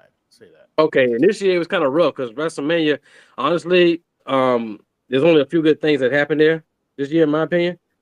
But I would say, I was going to say Jade and Naomi, but to your point, the women are benefiting. But if I think about any other matches that happened there, let me see. Did Joe Hendry benefited from fighting Randy Orton? It's TNA. Right. I don't know, because I kind of feel like Joe Hendry was already on his popularity, and maybe that was just something for Randy Orton to do. Maybe yeah, but that was celebrating his what? Joe Hendry. Was that celebrating his what 20 whatever it was? But Yeah, my point is because he was about to fight. Who he was fighting he Kevin was about to Owens. fight Kevin Owens. Yeah, Yeah. Kevin Owens got hurt. So yeah, I don't know. Go put it back on. Go put it back over there. Thank you. Just curious. So I just think that with that, I think there are some benefits. I think it's just one of those things for the fans. Now you talk about long shows. You think All In was like 6 hours, bro? Like you don't think they're gonna go 2 nights eventually, probably? No, I don't think they're going to do 2 nights. 6 hours was a lot, but also with All In, they have a pay-per-view maybe once a month. So it's like it's still at least spaced out. And granted, it was 6 hours, but not all their shows are that long. But AEW does have a tendency to have long shows, but I don't think they're going to go 2 nights. Okay, got it. I wouldn't recommend them going 2 nights. That wouldn't be but like you said, just shorten the show. Yeah, pick and choose.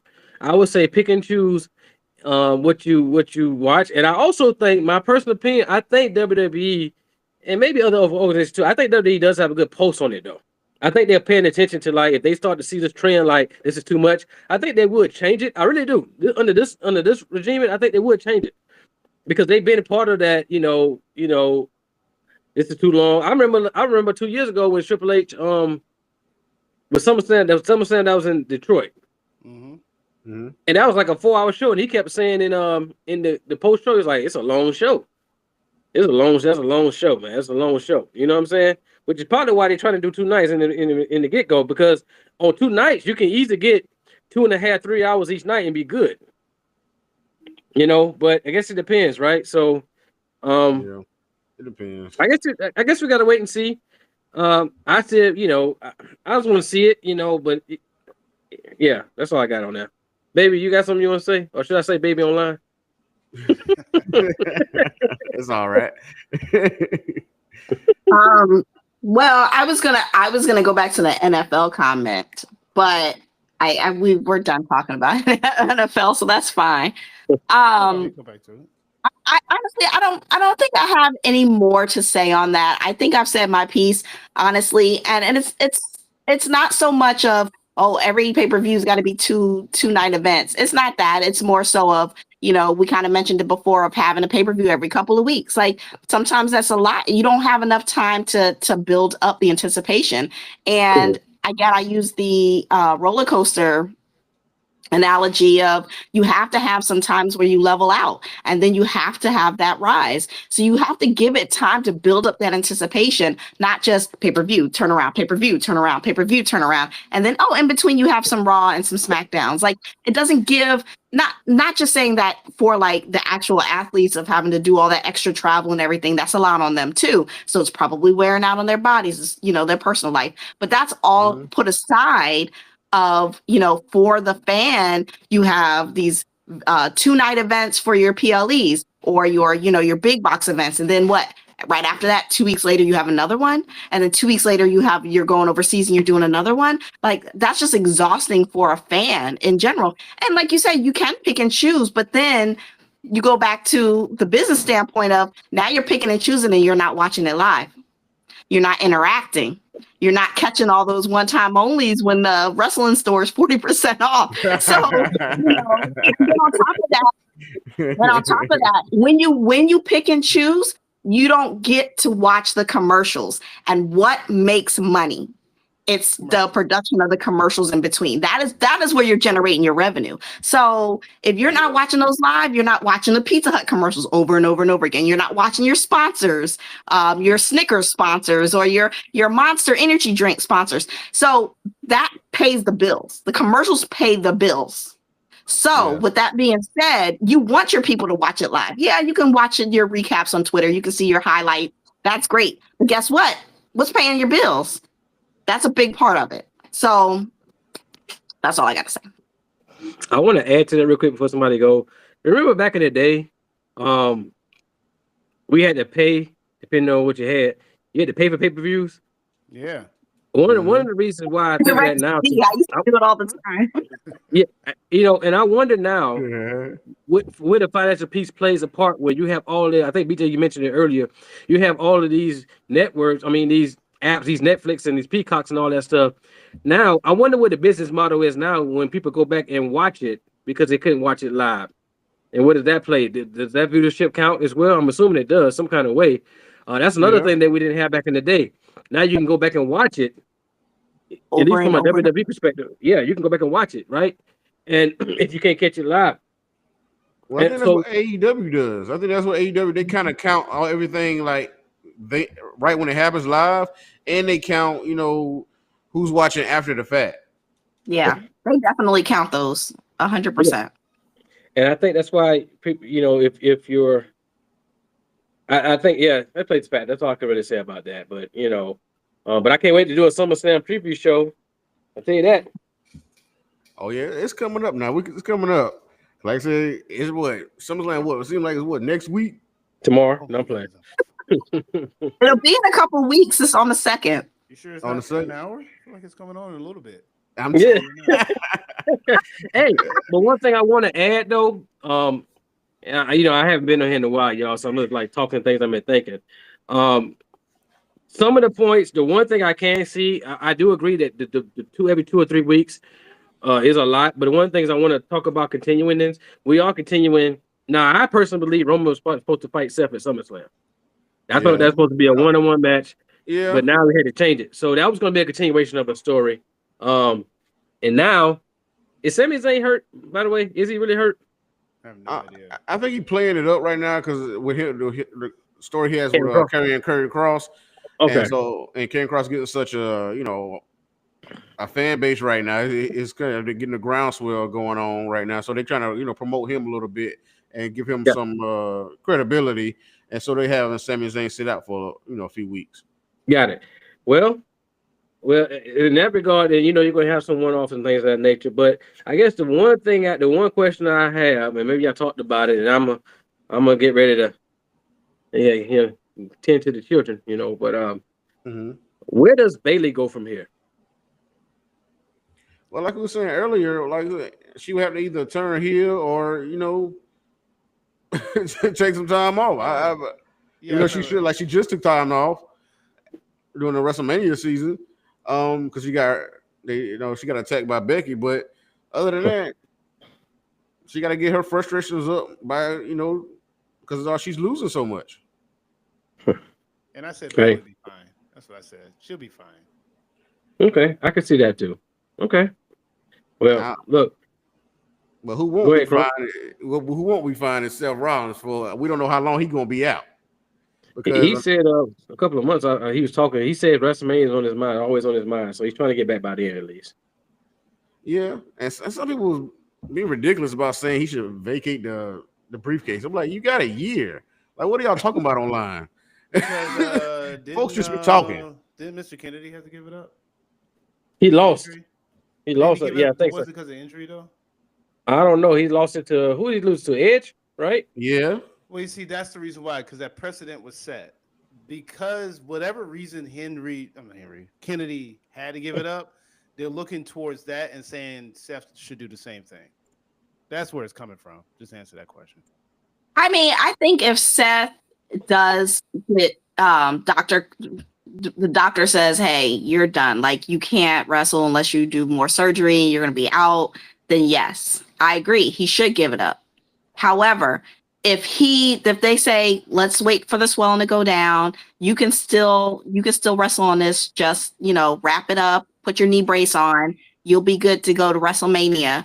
Then let him hold on to it and just let him sit out for a week or two, So what happens if he does have to give it up? How should they go about that? Should they just do another Money in the Bank? Should they just hand it over to Braun Breaker? Should they do somebody?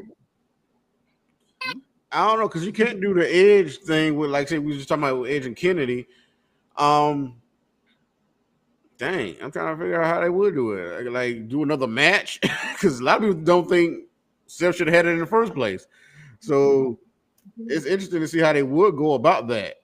I'm kind of curious. I'm not sure. Like I said, I don't really have an idea. I think you should hang on to it. Yeah. And his return could just be the cash in. Fail or not. Right. And that could definitely just be the coming out of nowhere moment right there. Yeah, that would, because he won't be around because of injury. Which is good because that's how Money in the Bank should probably operate. Out of sight, out of mind. Make it easier for the surprise to happen. Yeah. Ideally, I don't know. Yeah, I'm not a but booker. I just hate how it happened right now. I wish it would have happened like after SummerSlam because I really want to see that Roman Seth match. I'm not really interested. I love to see Roman coming back. He's a very interesting character. You know, the aura's off the charts. We, Just for the but record, you're saying that you wouldn't mind seeing Seth hurt. You just wish he got hurt later. man, it's just bad. It's For the bad record. time because I don't. I'm just not It's interested in bad. seeing You're a, saying a bad Roman. Not as bad that he got hurt. It's just why couldn't you get hurt later? Oh no, I don't want to be. I don't want nobody to get hurt. Oh, Put that okay, out there. there it is. There it But is. I don't want nobody to be hurt.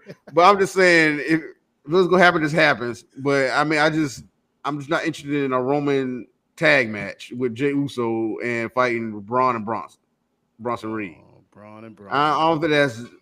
I mean, it might be cool. I mean, like I said, I like Jay and Roman, but I don't know.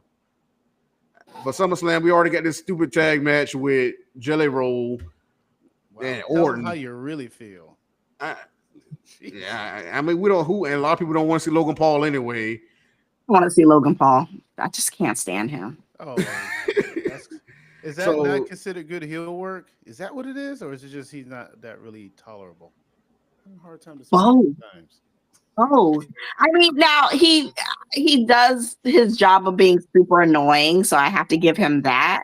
But I mean, I just don't understand his involvement in WWE point blank. Like, there's too many people, and maybe it was because he has a lot of Twitter fans, and they were trying to pull his fans over to participate and to be fans, and they're trying to get up their numbers as well. So it's all media play, but there are so many other talented people out there that could be filling those gaps. I think they're wasting. But I think it's about social media and trying to capture an audience. That's all it is. He just annoys me. That sounds about right. Yeah, like I said, trying to get eyes on the product, and he brings that, like I said, that social media audience to the business, and that's what they love, and they love that Prime. It's at every show, right there on the outside, and in the middle of the ring or whatever they do with the ad space for the Prime product. Still never had Prime. Oh my God, he mauled him. Still never had Prime. I have. It's actually pretty good. The one I had, it was actually pretty good. Okay. He's very sweet. Yeah, it is kind of sweet, but it was straight. But I don't know. I'm just not interested in that. It's supposed to be a 2-night SummerSlam. I'm like, y'all gotta give me a little bit more. The way it's building up, I'm not hype on it just yet.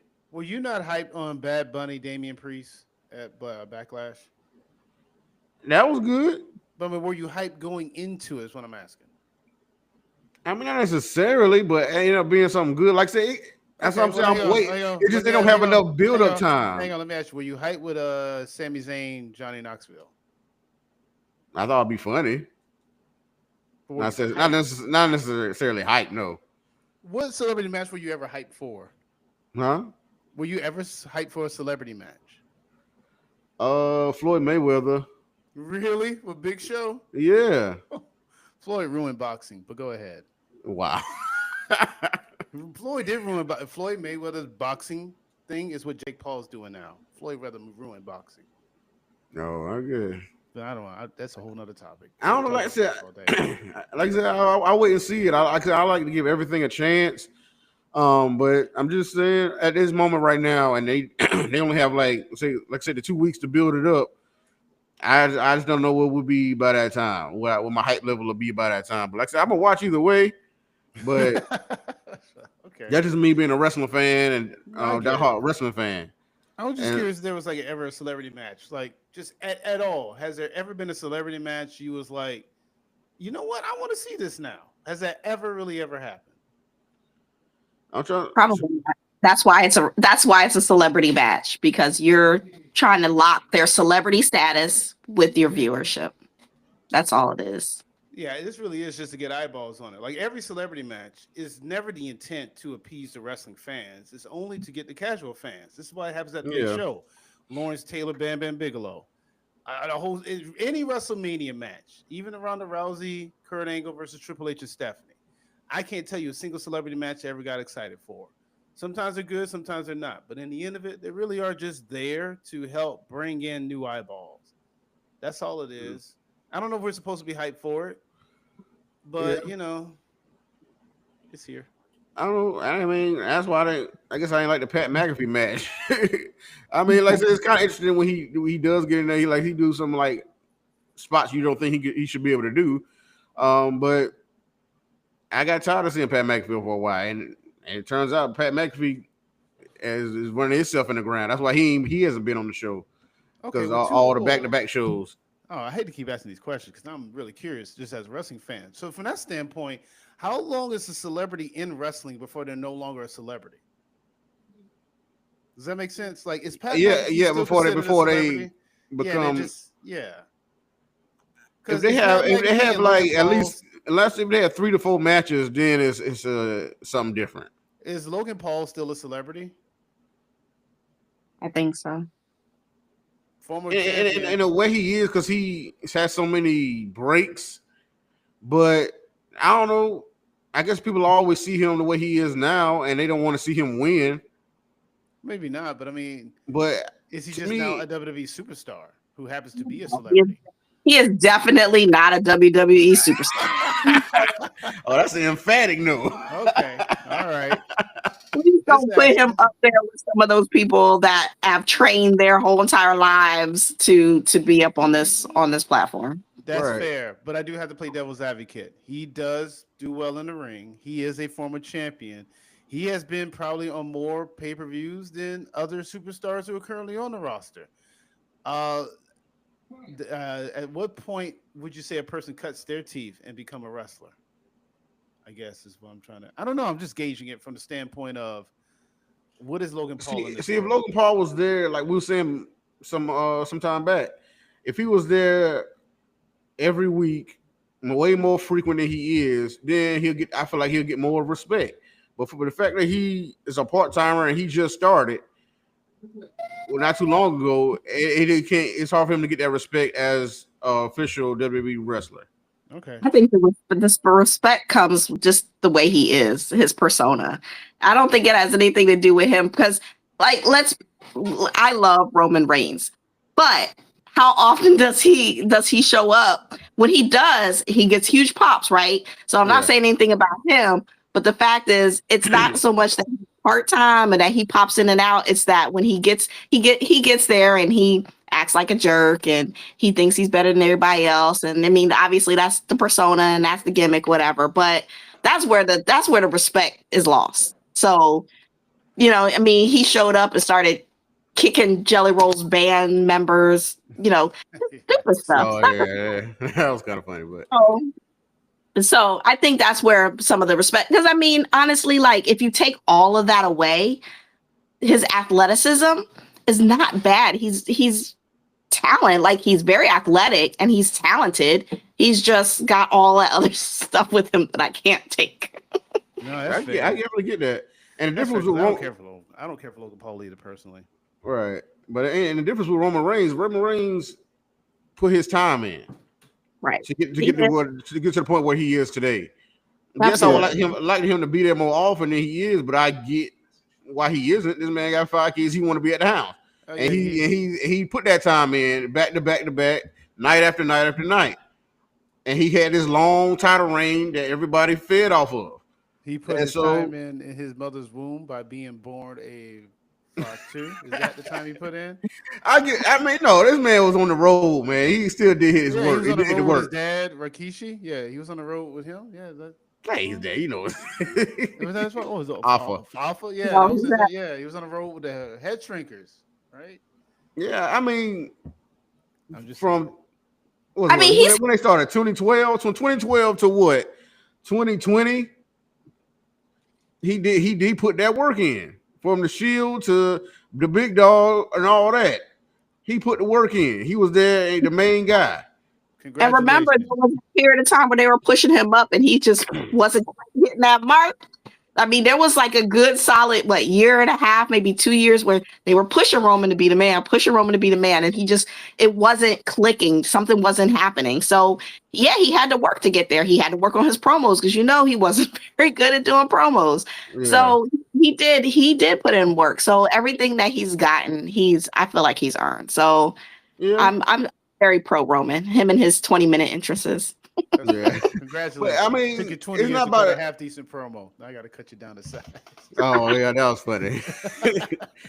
But I mean, it's not about his character. It's just like him being there night after night, doing the live shows, doing the non-televised shows and stuff like that. It's more than just how you develop the character. It's more than it's just him being there. His availability over and over and over again for those amount of years. But it just became 2020s where his character just caught on, but he still put that work in, and he still was main eventing. Mm-hmm. No, I hear you. Okay, I hear you. Okay, I'm not disagreeing. I'm just gauging it. Just trying to get a gauge. Yeah, but that's why I said I just want to see him do more at SummerSlam. I'm just not. What are you talking about, Jelly Roll or Paul Logan? I mean, I want to see no Jelly Roll do anything yet. Is that what that's about? I like Jelly Roll songs and everything, but I don't need to see him in Jelly ring. Roll songs? What's a Jelly Roll song? I don't know. I can't name them, but I know when I hear it. Is that what it's called? Stop. Okay, we're not going to do that. We're not going to do that. We are not going to do that. I know what I hear. Know his songs. You say like his songs. I was hoping you could hear a song. I've never heard a Jelly Roll song. I don't know what it sounds like. Whatever the theme song. Yeah, you did the thing from SummerSlam from last year. Oh yeah, like I really heard that one. Oh, here we go. I don't know. Like, the point is, I want to see Roman in a bigger match than a tag match. I hope that's not what they built into. We'll see. I mean, got to have him do something. Got to put something on the card. Roman's got to do something. That's all I'll say. Right. But I mean, the card itself right now, I'm just really interested to see the Cena and Cody. As far as it stands right now, I mean, other than that, I mean, Jade and Tiffany, I'd rather Jade win because I'd rather Tiffany drop the strap.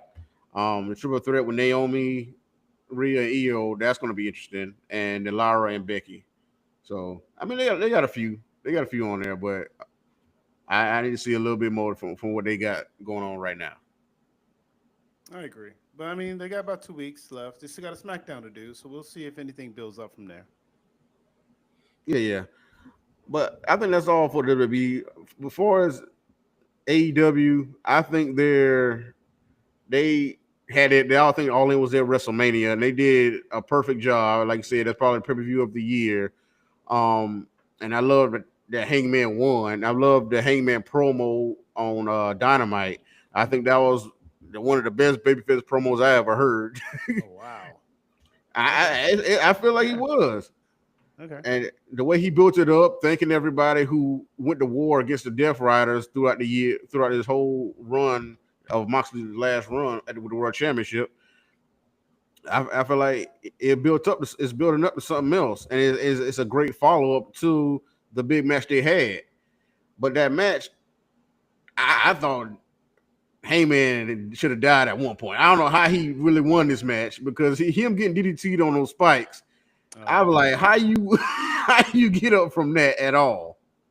Yeah, that's fair. I'm not a big fan of Texas Death. Texas Death is a lot. It's just a lot to take in sometimes. The match opens with Hangman putting John Moxley in a triangle choke, stabbing him in the head with a fork, and he starts bleeding. Yeah. I already kind of figured I may not want to see the rest of this. Couldn't take my eyes off of it though, but yeah, definitely a really good match overall. Just I would never watch it again. Like every Texas Death, it's good the first time, but never again. Never again. Never again. I'm never watching those matches again. Like him and Swerve, I'm never watching that one again, ever. What, the cage match or just either one actually, because they both were just a little too much for me. I'm not into that stuff. I'm not a hardcore fan. I like technical wrestling, and then after that, I like your occasional big man slamming people around type wrestling, and then I like your high flying wrestling. And then I like your gimmick match wrestling. And then when you get to this Texas Death hardcore stuff, it's like, okay, because you already lose me with the violence, and then you lose me when you wrestle in a crowd. I don't know what happens. But whenever wrestlers start going into the audience, I zone out. It's like the match just went on pause, and I can't even pay attention. I just don't care. I mean, did that happen to you with Io and Rhea? Yeah, because I'm not big into the crowd stuff. Well, they weren't in the crowd very long. They was in there briefly and came back out. But yeah. It's like timeouts to me. Okay. But I mean, we got Bryan Danielson. We had Darby Allin involved in this. He did. And yeah, he came down from Mount. He was on Mount Everest. Mount Everest. Yep. I thought he was going to coffin drop, but he just zip line. He just zip line. And we had Swerve involved, Swerve and Ospreay. So we had some little bit casualties with Ospreay. Got his head in the chair, stomped in the chair by Claudio and Wheeler Yuta. But Swerve came out with the chain that Hangman left him when they had their hash out kind of truce type of talk in the backstage area. And so he brought it out and used it, and that's how Hangman choked out Moxley. Yes, that's true. Yeah. But like I said, he had his Cody-esque moment, his finish the story moment. And that was like a finale for AEW. And like I said, with this, huh? I want to hold off on that one because I know you said it's Cody, yes, but Hangman had a better story than Cody. You think so? Why not? I'm just saying. I'm just trying to see what you're pointing for. I'm not saying I'm not totally disagreeing. Hang on. What's Cody's story? What was Cody's story going into that Mania 40? What was the story actually? The story is him winning the big one for his father. I feel like that's the whole story. No. What was the story going into that Mania? That's what I'm asking you. His story going into that Mania is that he won the Rumble, and then what happened? The Rock took it from him. Yeah. And then it started the whole campaign. So that thing was flooded with The Rock tampering with it and kind of devolved the story a little bit.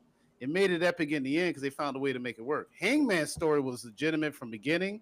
And when I say the beginning, I mean the beginning of AEW all the way to this point. Yeah. So that's why I say Hangman has a better story. Some people say the redemption was from when he had the title the first time. Exactly. Well, even then, that still starts the beginning of AEW. Because remember, his first run was to go after Chris Jericho. The first AEW World title was Chris Jericho versus Hangman. Hangman lost. Yeah. And that sent him looking for friends and all that stuff. So, yeah, it's a long-winded story. And him getting the first title is kind of the to encapsulate that first failure. Then Swerve comes around after Hangman loses the title and kind of goes in a downward spiral, and Swerve reminds Hangman, if I had your opportunities, I wouldn't let it slip away like you did. And then that started him and Swerve's feud. Yeah. Hangman felt like he had something to prove and also had to protect his family, but in the midst of it, had to find himself again. And what happened? Hangman found himself again finally and is a new AEW World Champion. Yeah. Oh, okay. Yeah. Zakia had to step out. Have a good night, Zakia. All right. But yeah, I love both stories, but like that's why I said, because when I saw that on Dynamite, I don't know, I just got so hyped because it's finally AEW coming to the forefront and bringing stories out and story that makes sense and it flows together. And this was a great follow up, even though I didn't think Heyman should have wrestled on this show. Him or Moxley. I don't think Moxley should have been on that period. Or the Death Riders. I mean, Death Riders, I guess could have. They could have been doing something else. But Heyman should have just had this speech, and that should have been it. And then we follow up to see who his next opponent is, which I'm pretty sure is going to be MJF soon enough, or unless Moxley gets a rematch. But MJF has the contract, so he definitely coming in very soon. How does that even work with this contract in this company? Oh, that was set. Him and Athena. I don't think it's a cash in type thing. I think they just set the time and place. I don't know. Actually, I think it is a cash in because that's how Christian did it. Remember last year, he won a Consumer Battle Royale at All In, and then he tried to cash in on Edge and Moxley match, and then he ended up losing. So I guess you can't just do a cash in. Yeah. Oh wow. Yeah. Anyway, Edge called him dumb for doing that. Well, he was dumb, and it was because I also think it was AEW realizing maybe we shouldn't have had Christian win this. Well, I don't even agree with that because Christian was doing great work, and he's still been doing great work, and we'll see how it builds up with him and Edge. But when you have people like Ospreay and Swerve and all them in the title pit, it's like, well, Christian didn't really. That anyone else could have won that at that time. Possibly, yeah. Because even if you go back and watch it, when Christian won, it was a surprise. Like, really, Christian? But I don't know. Yeah. Just like surprise for me with Dustin winning TNT title on this show. I was surprised But I thought that was Kyle Fletcher all day. Well, you know what? I'm happy Kyle Fletcher didn't win because so Adam Cole came out and he had his speech. I don't want to call it a retirement speech because we don't know what the future holds. Yeah, but it could have been a retirement speech. But you know what? I feel bad for him though. Go back to a match he had with Kyle Fletcher. I don't know if you remember this. Kyle Fletcher did a power bomb on the apron and totally slammed Adam Cole's head on the apron. Yeah. So I don't know. Part of me feels like if there's any issue that Adam Cole's facing, that might have been what the problem is. Well, some people said it was like a clothesline Kyle Fletcher gave him, but that might have been it too. That all of it could probably, Yeah, so either way, no, Kyle Fletcher doesn't deserve to win.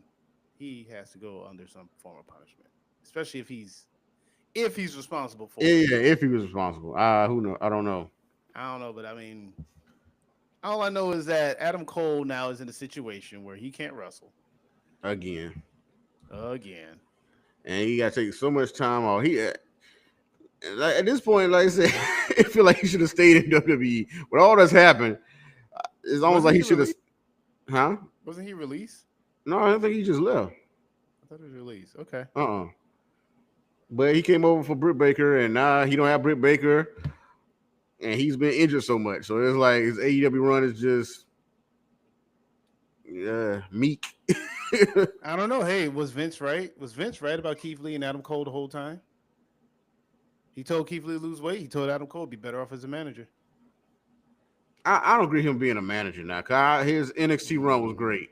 His NXT run. NXT after NXT though, because he's been in AEW. He didn't have a chance on the main roster. No. In AEW, forget WWE. We're talking about in AEW. He's been in AEW now for at least 3 years. Yeah, he's had several matches. He's had several runs. And now you talk about NXT run. Yeah, the NXT, that was a long time ago, though.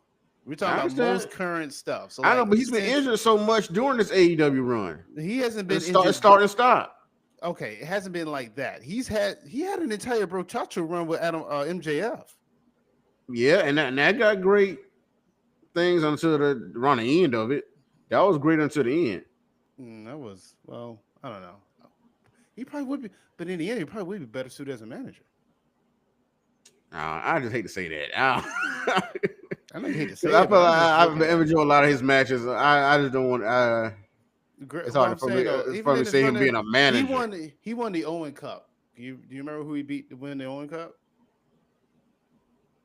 He did a tournament. And I guess I bring this up to be like, yeah, he's won stuff, but I mean, how many great matches was he pulling off?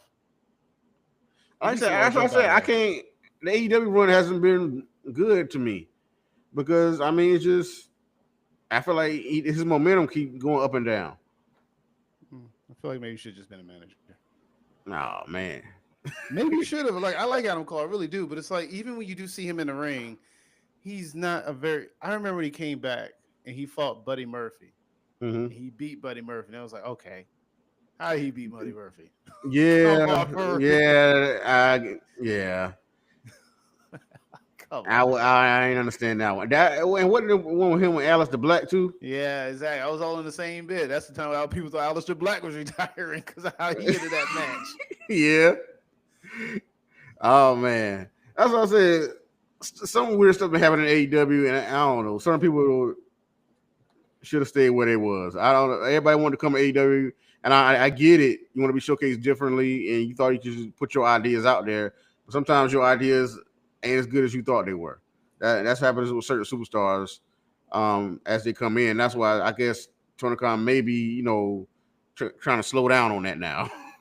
I guess I don't know. Well, I mean, Swerve, Tony Storm, they benefited, but he got people like Claudio.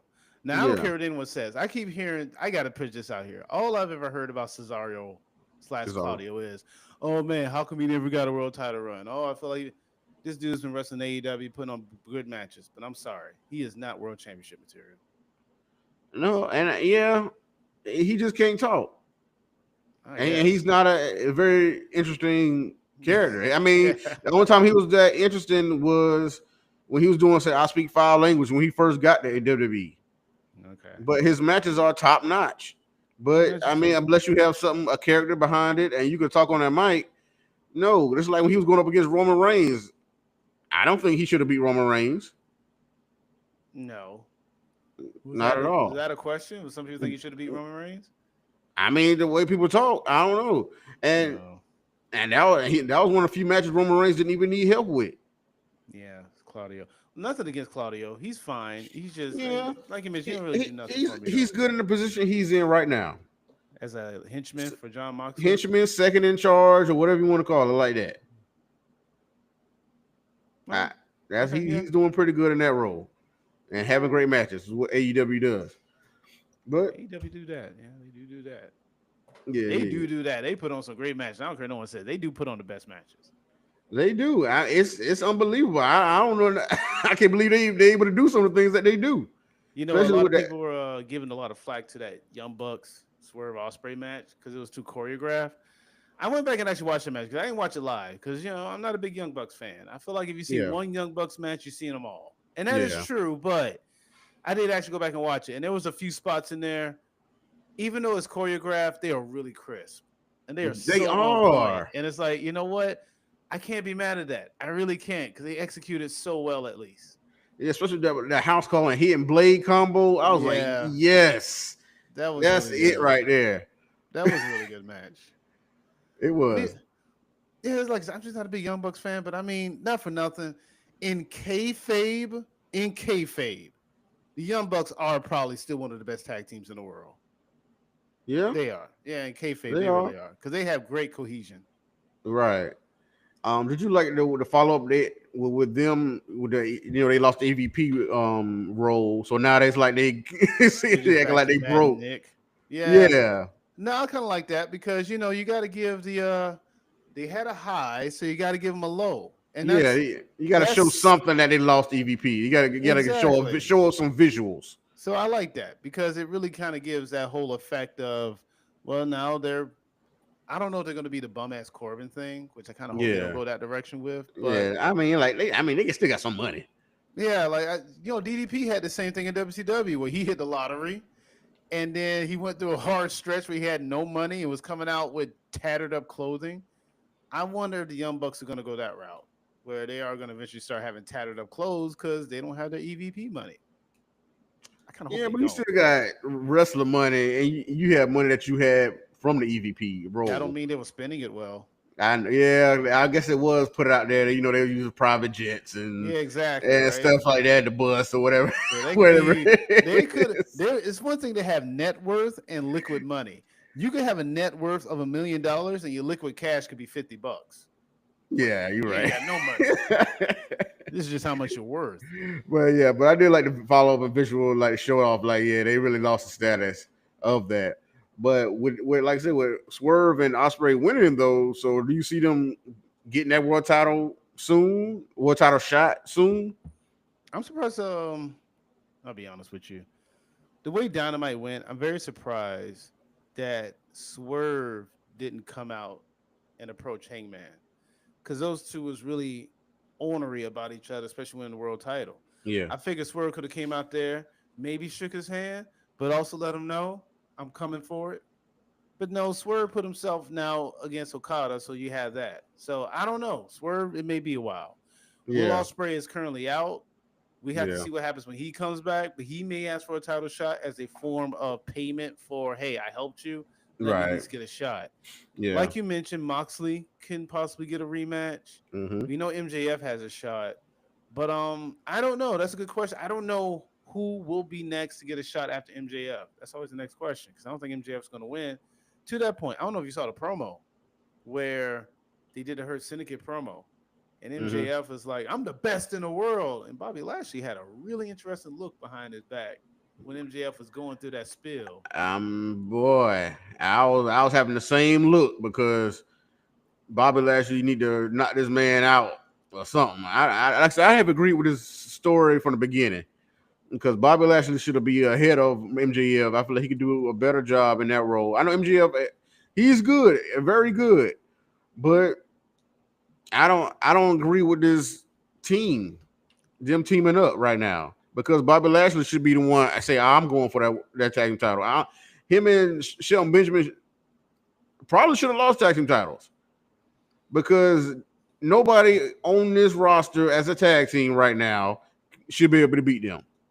So you're saying they should have lost by having them not get pinned, but it says like a fatal 4-way triple threat. They could have had like Nick Wayne get pinned by Speedball or something. Yeah. Like yeah. And let the rest of the tag division do what they do and try to build that division up and have different champions.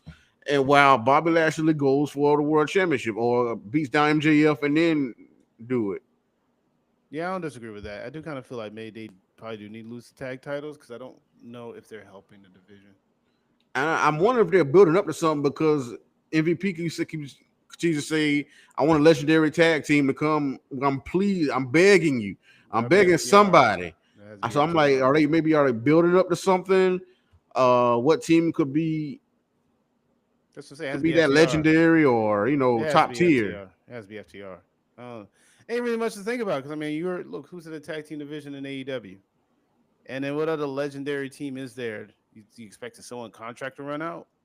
Nah, I can't see it right now. But yeah, I mean, it's FTR. Talk about legendary. I thought the Hardys was coming back or something.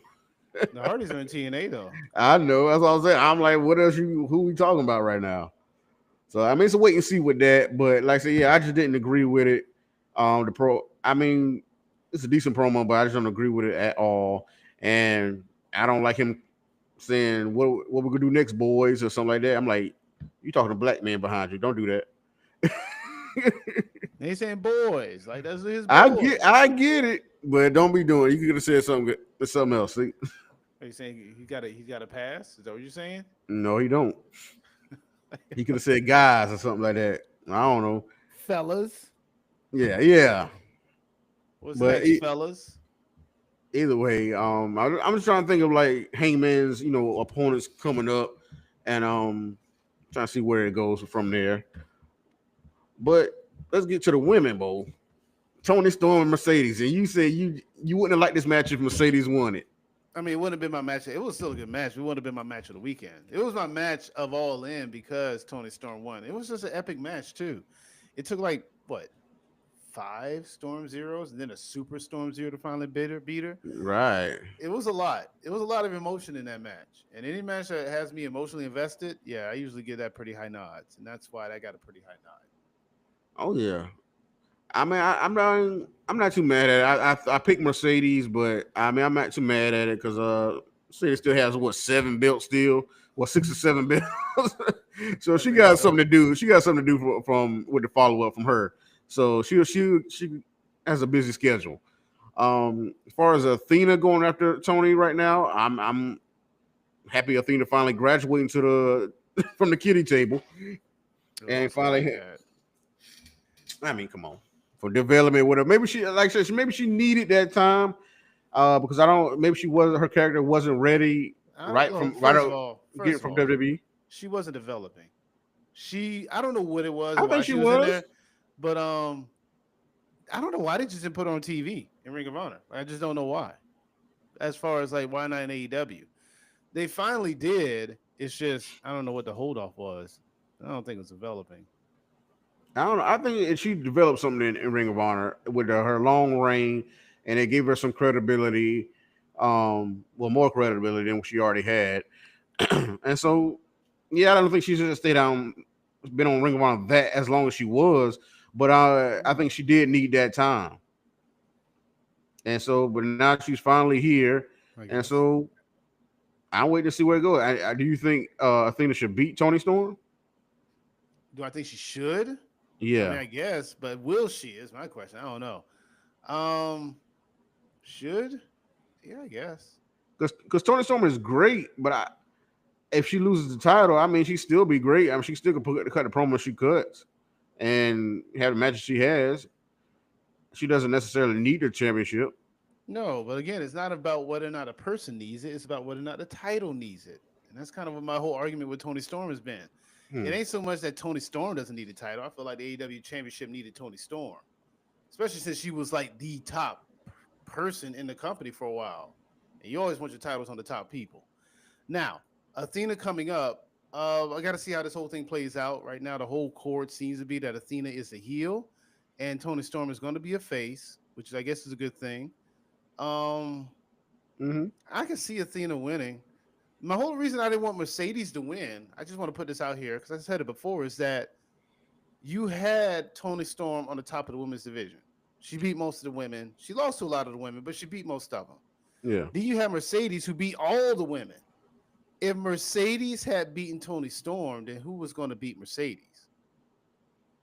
That was the issue, right? It was just like that. It just really threw things off.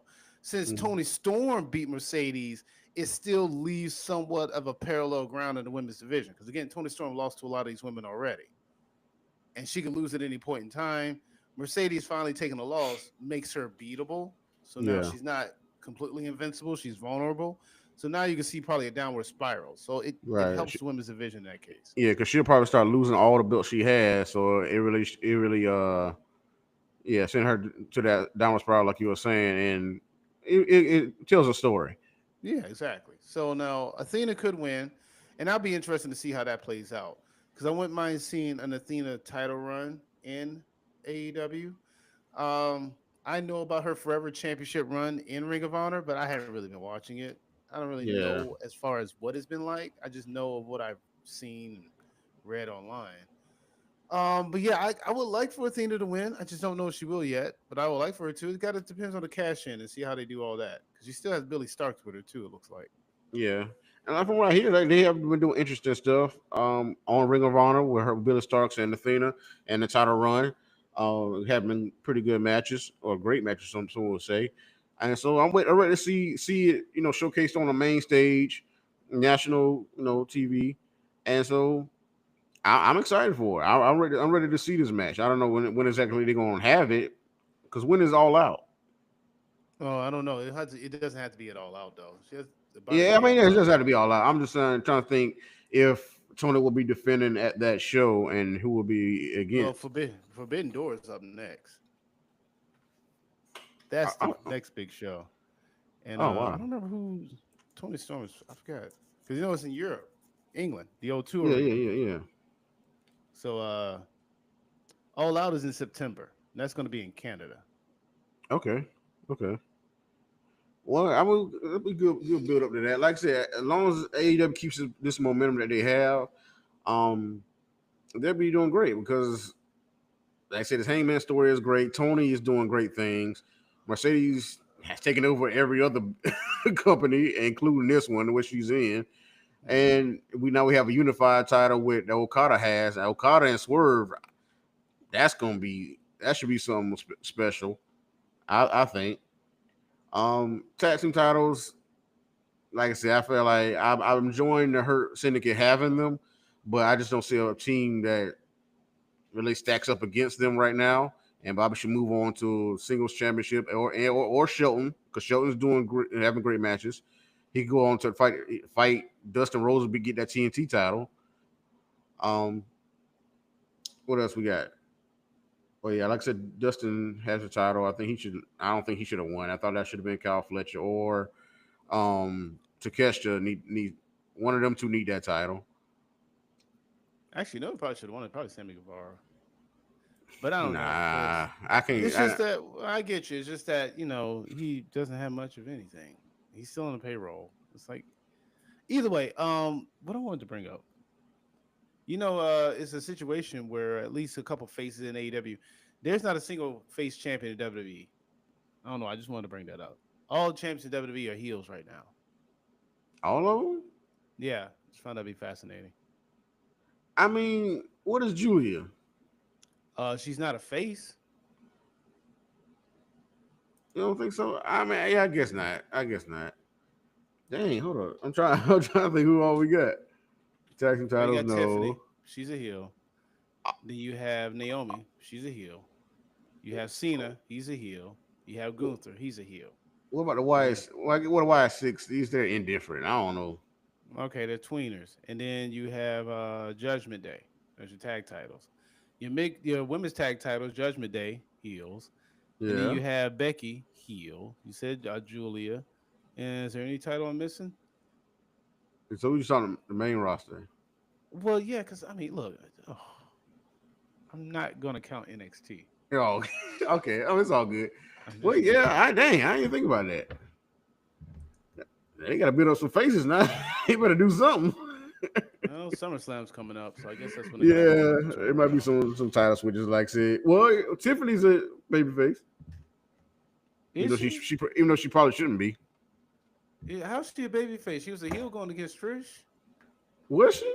I thought she was just, paying homage to I'm the evolution of you.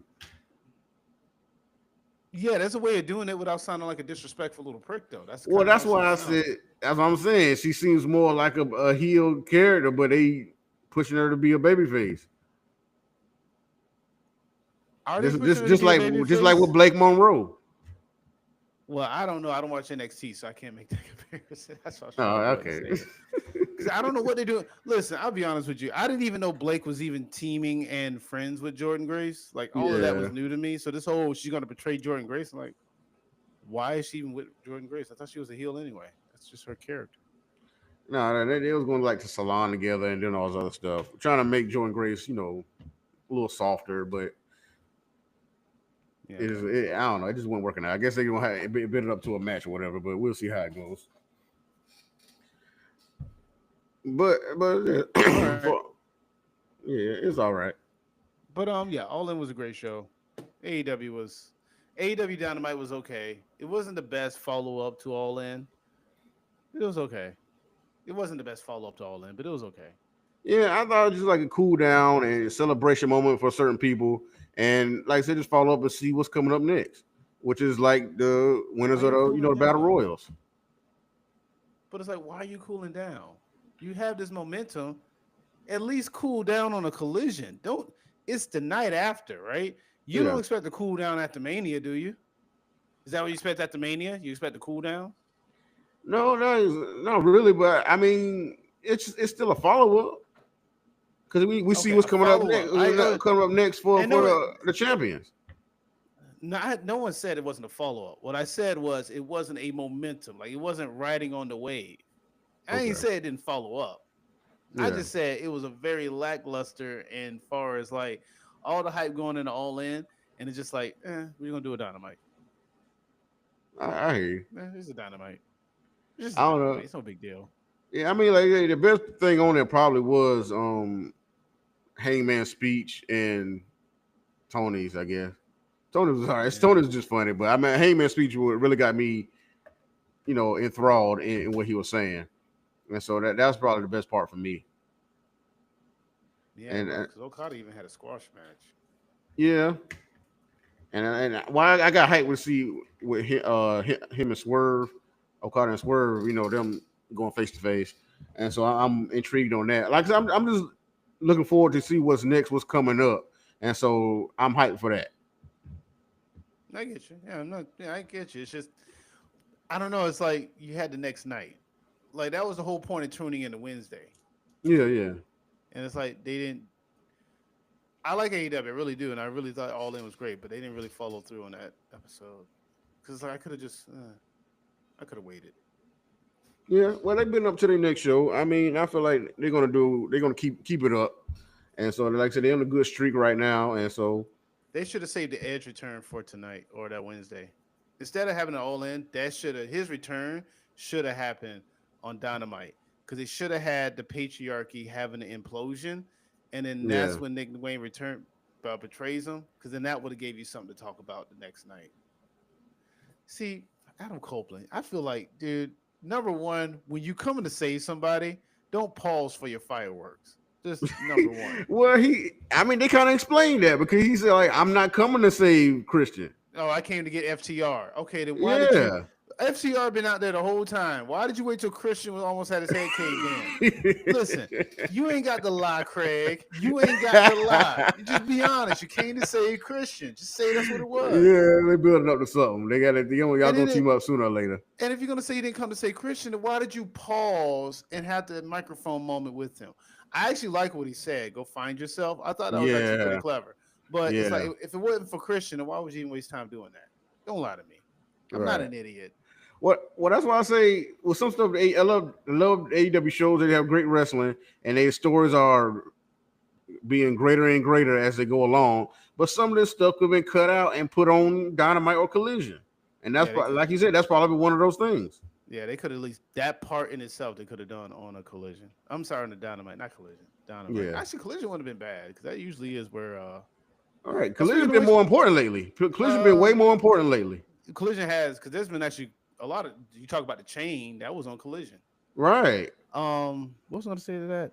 Oh, the Collision Cowboys. You had the Guns and Juice Robinson. Oh, wait, they back. Yeah. Well, so I'm waiting for Waiting for his beard to come back. Juice Oh yeah, Robinson, what happened? yeah. He looks pretty weird. Don't do that again. Grow yeah, he looks back. pretty He weird. needs to take some time off to grow his beard back. I'm telling you, take a little bit more time. Yeah, that's but Jay White should be back. Hopefully, he'll be back soon, so they can get that group back going. Yeah, I do miss the Bang Bang Gang. Yeah, that was one of my favorite things on the AEW period. I do miss them. Yeah. But all in all these shows were pretty good. Like I said, Evolution and All In top 2, I believe. It's on your opinion to be which one is 1 and 2. But the moment of the weekend, it's hard to say between the Hangman win and Naomi cashing in. Okay. Which one you feel like? Oh, my moment of the weekend? Yeah. Believe it or not, it's not the Naomi cash in. It's big, but it wasn't it. And it's not even the Hangman win, because as much as I did like that, my moment of the weekend was Tony Storm winning. Really? Oh, yeah, man. that was a really important win. I can't get over how big of a win that is. That was a really big win. It was a big match, man. It was a big match. I don't know. Maybe that was my moment of the weekend, because that's the one thing that got me excited. I lost my mind when Tony Storm won. Oh. I'm glad we weren't live streaming that. Oh, no. I would have blew a microphone. I would have blew someone's speaker. Oh yeah, I was happy Tony Storm won. I don't care. That's my moment of the week. I love that Naomi did cash in and successfully did it. Right. That will probably be my number 2. It's the women's weekend, as far as I'm concerned. The women really dominated the weekend. Women are probably. Some people say they should be main eventing all these shows. They doing better than men right now. It's way more interesting, and it's interesting because they finally getting their shot from how they was back in the day. Yeah. And so we're finally getting what we should have probably always seen. Even though, as much as I know people love the bra and panties matches or whatnot, but this is where these women should be, and they probably should have been there all along. And that's why I said I love that we saw the women that blazed the trail. I love that we saw Jacqueline. I love that we saw Jazz, Molly Holly, Ivory, all those people that paved the way for what we got now. And so, like I said, I love celebrating when. That's why I said it should be an annual thing that they do the Evolution show.